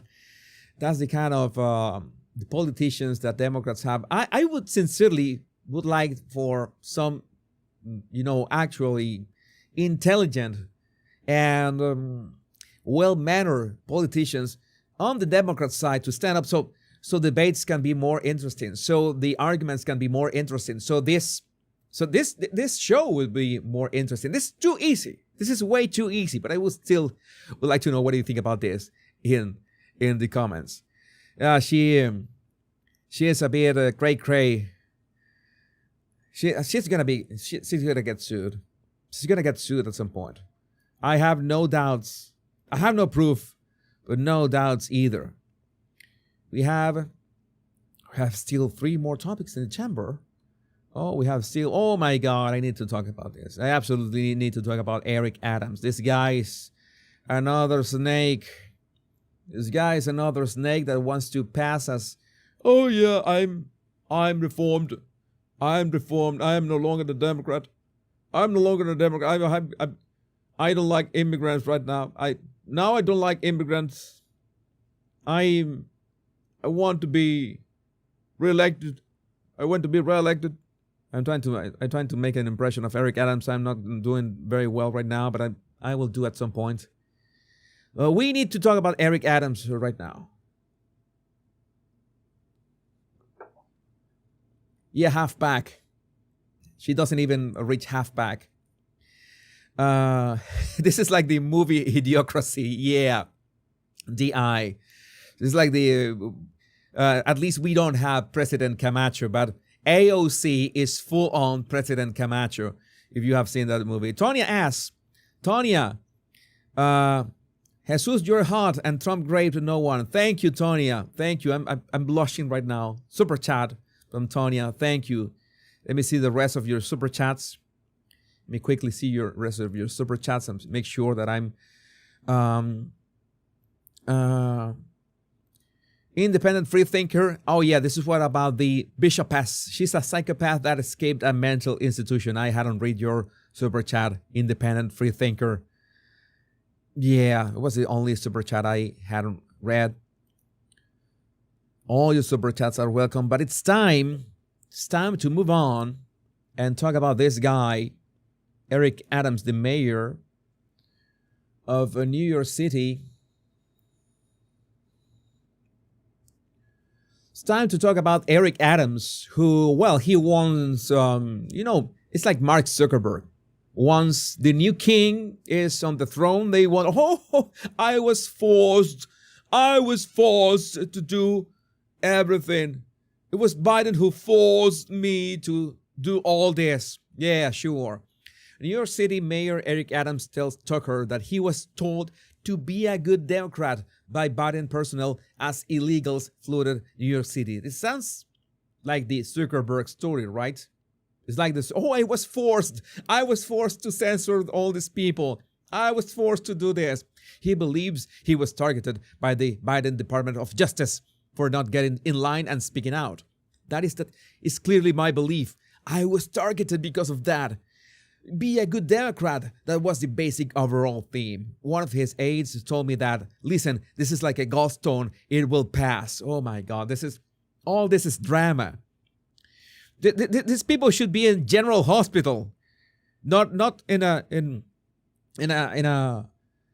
as mayor of any city. But let's take a look at this. Because you complained about allowing tens of thousands, hundreds of thousands of illegals from foreign nationals who have no right to be here to come into your city, and you have to pay for it, and you complained, and this indictment was punishment for complaining. Is that what you're saying? That is clearly my belief, and based on several aspects of it, that I can't go into detail. I can't go into detail because the moment he goes into details, then people is going to realize that he did so many of those things, not because he was forced, but because he was woke AF. How do you think, riddle me this, how do you think you're going to become mayor of New York City without being a good Democrat in the first place? Oh, you were forced to do that. Give me a break. I don't believe a word of this snake. I don't need to see his body language. This is a reality. This is a perfect timing. It's a perfect timing. He was seeing the writing in the wall before Trump won the elections. He knew what was going to happen, and he needed to save his career. He knew that people in New York City were pissed off at whatever he was doing, and he wants to make it seem, he wants to pull a Mark Zuckerberg about that. Oh, I was forced to do all this. I can't go into detail. Aspects of it that shows me that, I was targeted because of that. I was targeted because of that. So if we could just walk through and leave out the parts you can't talk about, of course, but this happens at the beginning of the Biden administration, which is close to the beginning of your administration. All these foreign nationals start showing up in New York. They have no money, they have no jobs, they have no place to stay, and you have to deal with them. And the taxpayers here have to deal with them. And why are they showing up to New York City? Oh, right, because New York City is a sanctuary city. Of course. Oh, no. This only keeps adding up because, and you're the mayor of a sanctuary city and you were forced to be a good Democrat? No, this doesn't add up. This doesn't add up. So you go to Washington. What were those meetings like? Sharing with them that this was a problem. Who did you speak to? I spoke with Julie Chavez, is one of the personnel, Perez, another personnel. I spoke with the president himself. I spoke with the president first. Then the president came here to New York City. The governor and I sat down with the president. And I said, Mr. President, I'm not sure what they're telling you about this problem, but this is a terrible problem. I don't understand. Wait a second. Okay, you're saying, that Biden was, you mean to say that Biden was the one sending the illegal immigrants to New York City? You're saying that? But why would they go to New York City in the first place? Why would they do that? Who was helping them? It's a long road from the border, right? Maybe they went to New York City because they could stay at the Roosevelt Hotel at the taxpayer under taxpayer money, and give them. You remember that I did a video on that, and they had all this flight tickets to fly anywhere, all the food, the mobile phones, the food. The clothes, everything. Who was in charge of those policies is my question. Who was in charge of that? We're talking about New York City, right? And you're the mayor. And you were talking with Biden. Oh, right. This is the moment to blame Biden because Biden is no longer in office. I understand. The timing is It's so incriminating. That's why I don't believe a word you say, Eric. That's playing out on the ground, that we need to fix our border and we need to just stop allowing people to come into the country. We need to fix our border.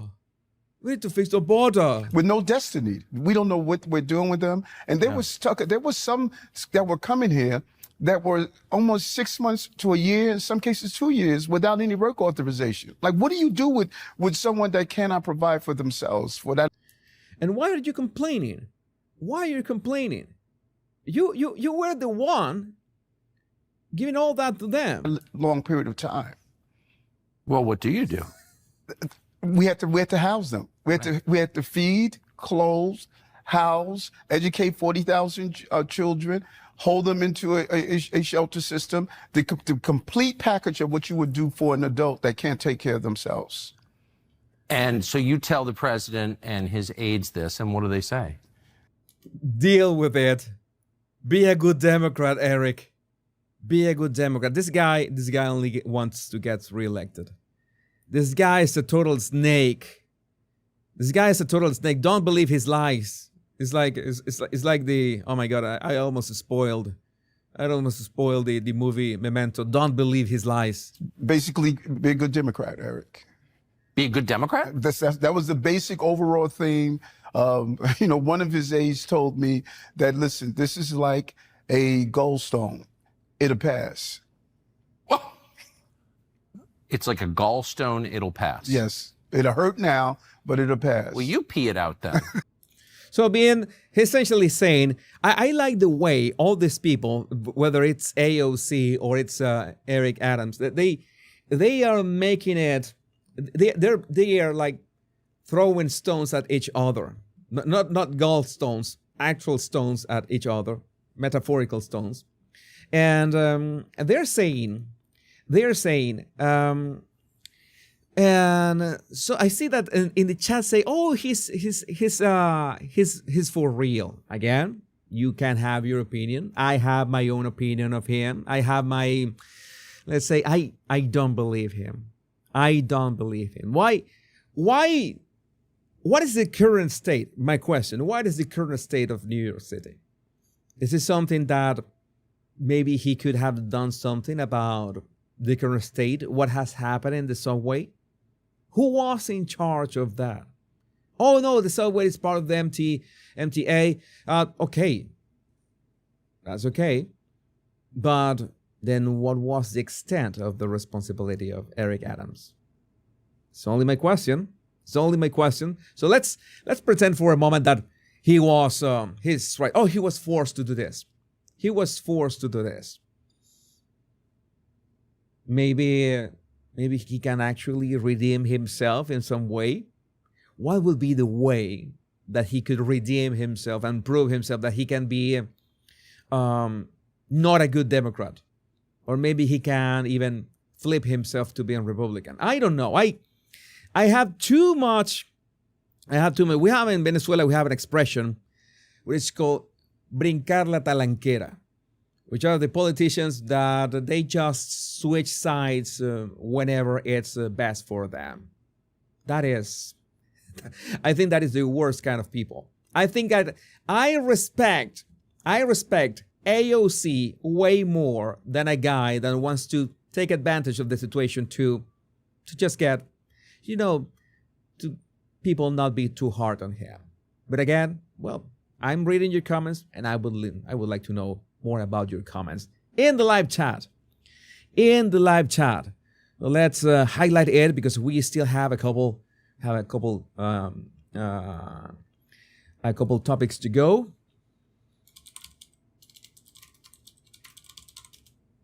And we will move into, how many topics do we have? Oh, 2 more topics to go. This show is far from over. There's one video that I want to address, and about more nonsense in politics. More nonsense in politics. Maybe I need some more water.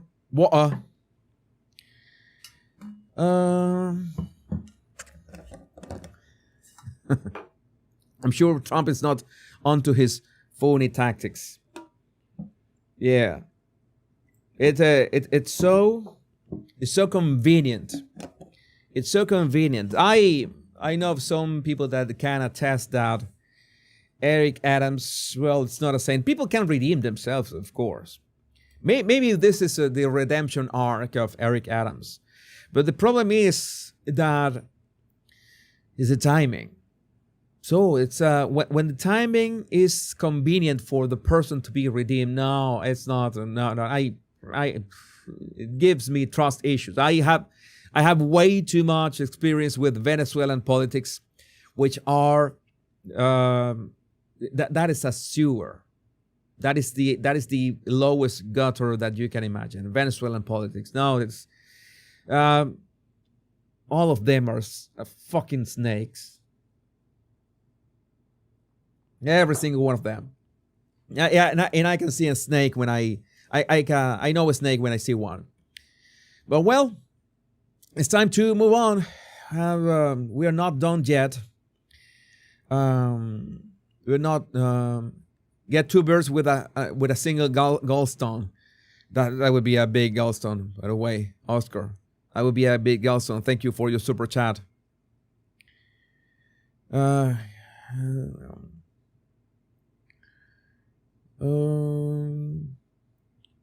right.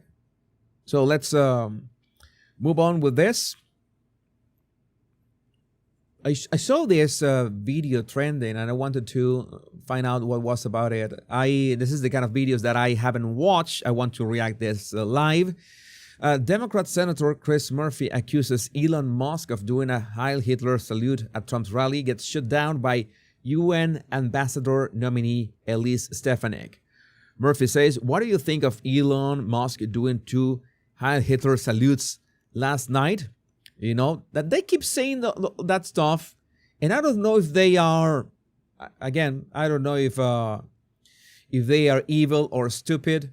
I would like to apply Hanlon's razor in this case. Hanlon's razor applies to never attribute to malice what can be explained by stupidity. But I think that these people can be even both things at the same time. Both things can be true at the same time, simultaneously. Stefanik says, Elon Musk did not do those salutes. What concerns me is these are the questions you believe are most important to ask to the United Nations ambassador. That is on point. Let's watch the video. What do you think of Elon Musk, perhaps the president's most visible advisor, doing two Heil Hitler salutes last night at the president's televised rally? No, Elon Musk did not do those salutes. I was not at the rally, but I can tell you I've been at many rallies with Elon Musk, who loves to cheer when President Trump says we need to send our U.S. space program to Mars. Elon Musk is a visionary. I'm looking forward to his work in DOGE, the Department of Government Efficiency, and look forward to looking how we can be more efficient and effective, but that is simply not the case. And to say so is the American people are smart. They see through it. They support Elon Musk. We are proud to be the country of such successful entrepreneurs. That is one of our greatest strengths as Americans. Let me share with you what a few Americans have said about it. Evan Kilgore, a right-wing political commentator, wrote on X, "Holy crap, did Elon Musk just Heil Hitler?" He's going to double down on a stupid question. He's going to double down on a stupid question. He's wasting time. Maybe he didn't have any actual intelligent questions to ask, and that's why he was doubling down. I don't understand. She made it very clear that there was no need to interpret this as a Nazi salute. There are so many things that you could ask. So many things about the competence for the job. Okay, we need to assess if you are fit for the job, if you're fit for the job as ambassador to the United Nations. I ask a stupid question, I get wrecked with that answer, and then I double down in the question. He was not listening to the answer. He was not listening to the answer. He was waiting for her to shut up so he could raise the proof of somebody, like the hearsay that a third party who said something on Twitter. Why would we care about something that anybody said on Twitter, on X? Why would that be important? Why would that be relevant? I'm trying to outline the kind of manipulation that these people try to do. They don't have any argument, so they try to corner, in this case, I forgot her name. In this case, Stefanik, that's her last name. Tries to corner her with a question that has nothing to do with the capability to be an ambassador to the UN, and then has an arguments, the recollections of third parties that that was actually a Nazi salute, as in the inability to recognize gesture disqualifies you as a UN ambassador. How does that exactly work? That has nothing to do with it, and he should be called out. And this is the kind of things that I tell you over and over again. When someone tries to tell that you aren't qualified for this, and then brings a topic that has nothing to do with the qualification itself, you need to fight back and said, I don't know. Maybe you can be polite and answer the question, and you can say, I don't know what does that have to do with my qualifications for this. If you please can explain what is the rationale behind that, I assure you that they will not be able to explain, and they will be forced to move into the next question. But no, this is a blockhead. Evan Kilgore, a right-wing political commentator, wrote on X, "Holy crap, did Elon Musk just Heil Hitler at the Trump inauguration rally? This is incredible. We are so back." Andrew Torba, who's the founder of the right-wing Christian nationalist social platform Gab, said incredible things are happening as he amplified. So he is essentially recurring to the perception of third parties to prove his own point. He doesn't have a way to prove his point in a factual matter, so he's going for the interpretation of third party to support a question that has nothing to do with the qualification that he should be assessing for. You understand, right? There's no way that you can sustain that argument. There's no way. He's embarrassing himself. And again, I am here, and I enjoy doing this. I enjoy seeing Democrats embarrassing themselves. I enjoy this in ways that you cannot imagine. The visual, the Proud Boys chapter in Ohio posted the clip on its Telegram channel with the text "Heil Trump." A chapter of the white nationalist group White Lives Matter posted it on Telegram. "Thanks for hearing us, Elon. The white flame will rise again." I could keep going. Better not. Don't keep going. You're going to lose. Over and over last night, white supremacist groups and neo-Nazi groups in this country rallied around that visual. Why don't you go to their Twitter and their Telegram accounts and you blast them for that? Of course you can't. You can't, or you won't, because you don't have the balls to call them out for that. You don't have the balls. You're trying to use that for an absolutely something that has nothing to do with any of that situation. Any of that situation. Does it concern you that those elements of the neo-Nazi and white supremacist element in the United States believe that what they saw last night was a neo-Nazi salute? He just destroyed his own argument. He just destroyed his own argument because they believe element in the United States believe that what they saw last night was believe that what they saw last night is a matter of perception.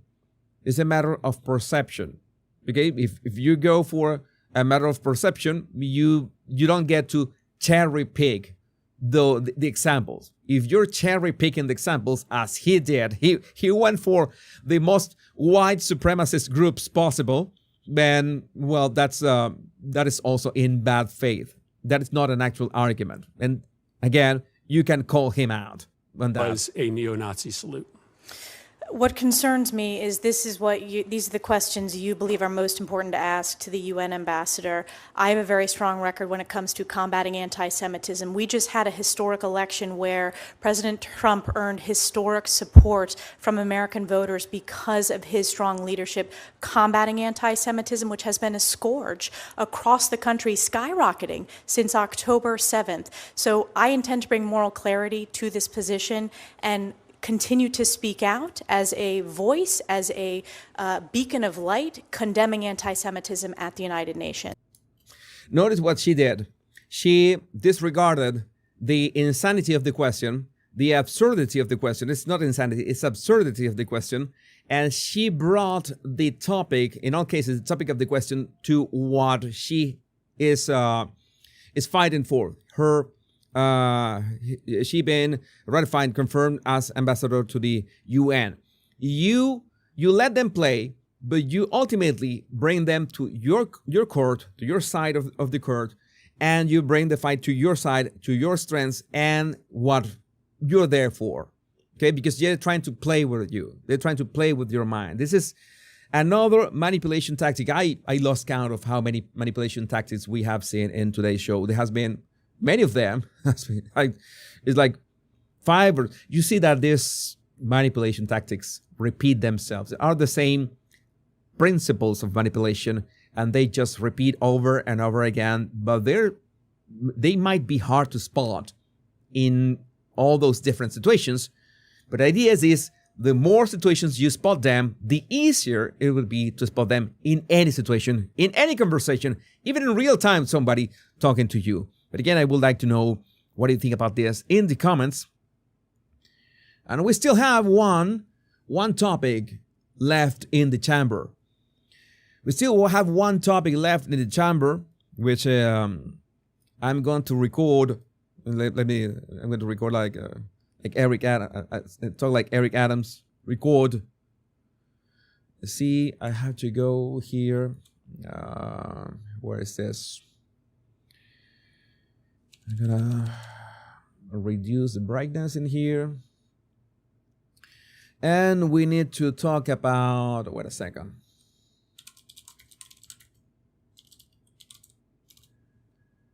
We need to talk about this guy. So many of you don't like him, but it's like a contract I have with the Royal Rogue. I need to record this. Now we're here, so it's like you're gonna help me finish off this roundup. Let's round up today's show with that topic for my channel, the Royal Rogue, and so many of you will already know who are we going to talk about.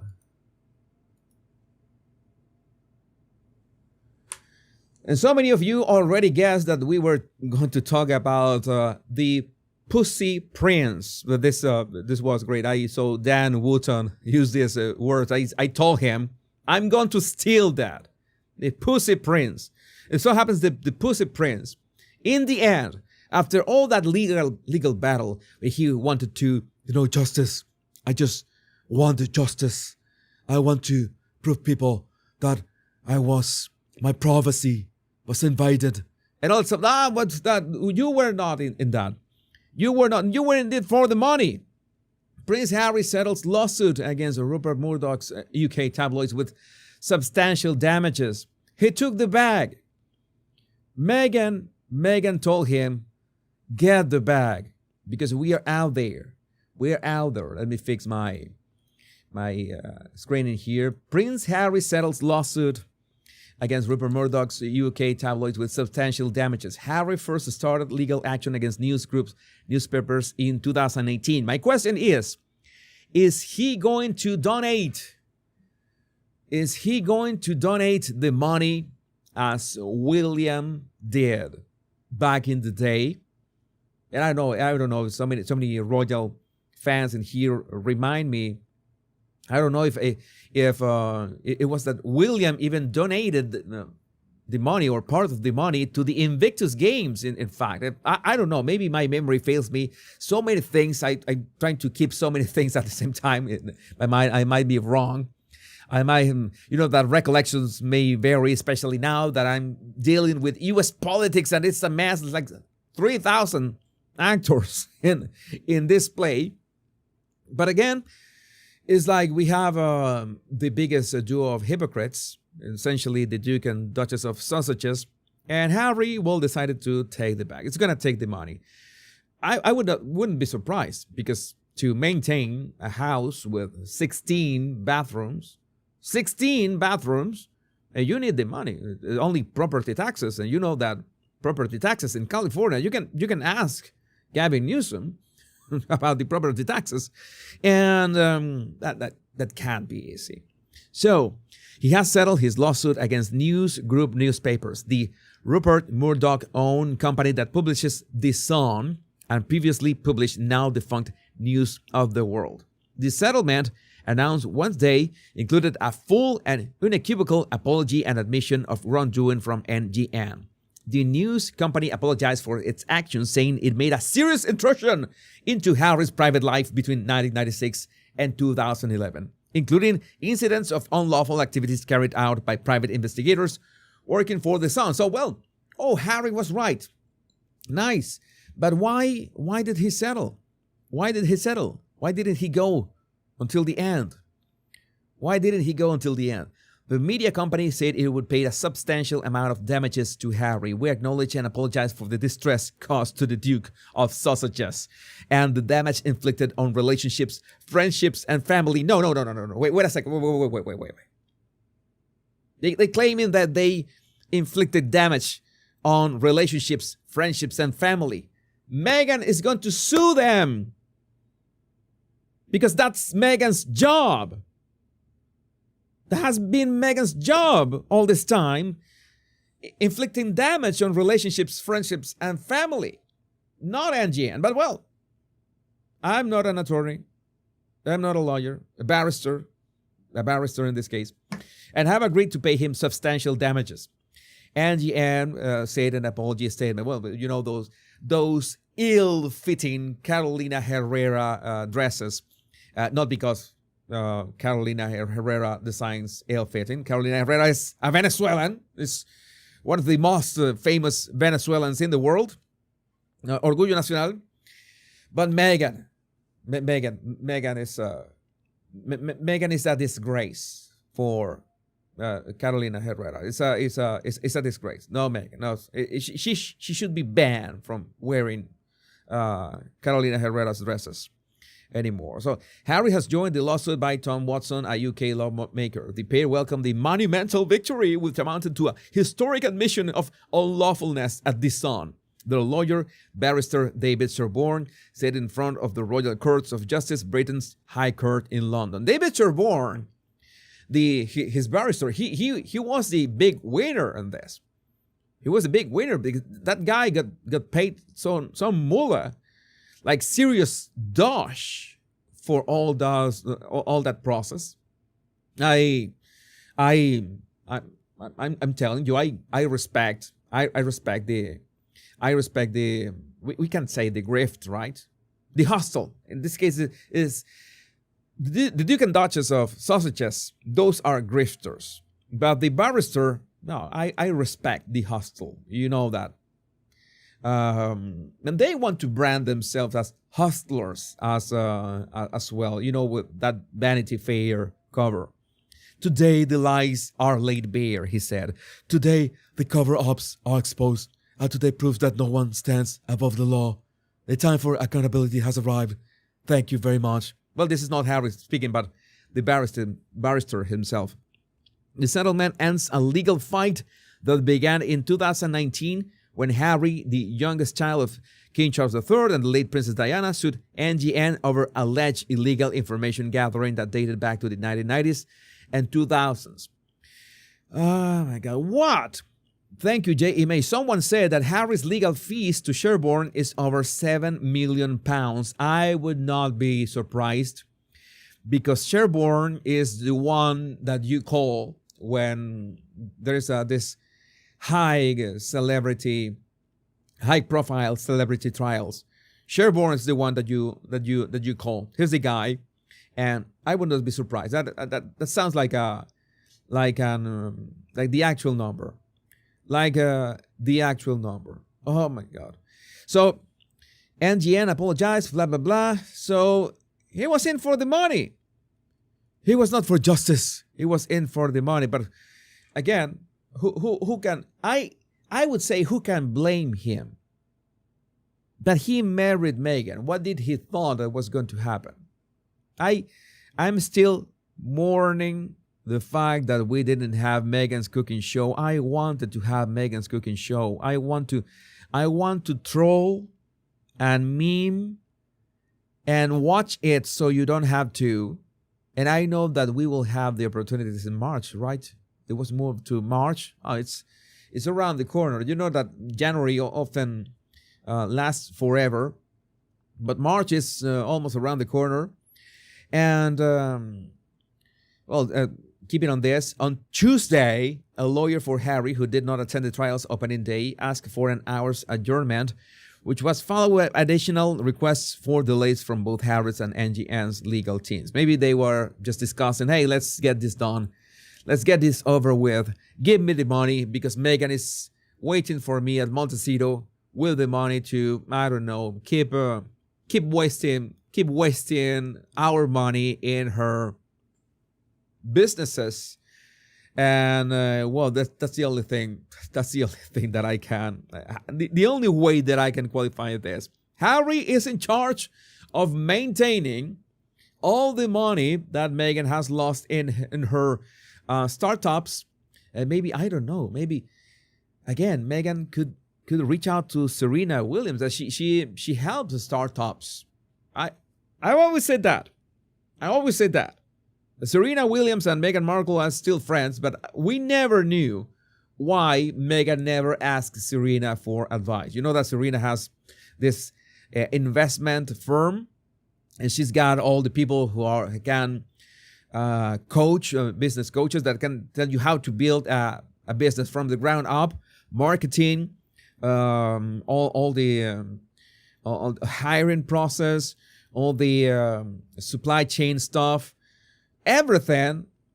But for some reason, Meghan never reached out to her.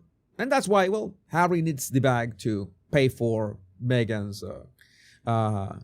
constant whining. But I would love to know what you think about this in the comments. I would love to know what you think about this in the comments. And we highlight, for one last time, the most awesome live chat in the history of civilization. Even before internet, this live chat existed. And it materialized the moment the internet started. It's legendary. This live chat is just legendary, and I cannot thank you enough, because you are the heart and soul of this show. And this show has been 2 hours and a half today, and I still have energy. I still have energy in the tank, but I have no more topics left. It was a lot. It was like 12 topics. 12 topics. It was savage show. Maybe I've got more stamina. Maybe I got more energy. Maybe I can take this further. But now comes the part that I need to, this is the mechanics. I will upload this show to Spotify as soon as we are done. And I will begin, chopping, editing every single topic into a standalone video, so you can share any standalone video with your family or rewatch it later. And I will repost it in this same channel, except for the Harry stuff. It's going to be in the Royal Road channel. So make sure, if you want to attend the members only after show, in which we hang out, we are more laid back. You help me pick the images for the thumbnails, and you help me brainstorm the titles for my videos. You can do so by becoming a member in the link in the description of this video, or by hitting the join button on YouTube. Very easy. You become a member. Any level of membership has access to my after shows, and we will have an after show maybe in half an hour. Maybe in half an hour we will have our members only after show. If members are here, you already know, 30 minutes we will gather here again to continue talking, to continue interacting, and continue having the best show in YouTube and in any other platform. And I will make sure that it is that way, stays that way. Thank you, my body language buddies. My name is Jesus Enrique Rosas. I'm the body language guy. And until we meet tomorrow on episode 67, remember the most important words: much love and bliss. Take care. Be safe. I love every single one of you. Bye-bye.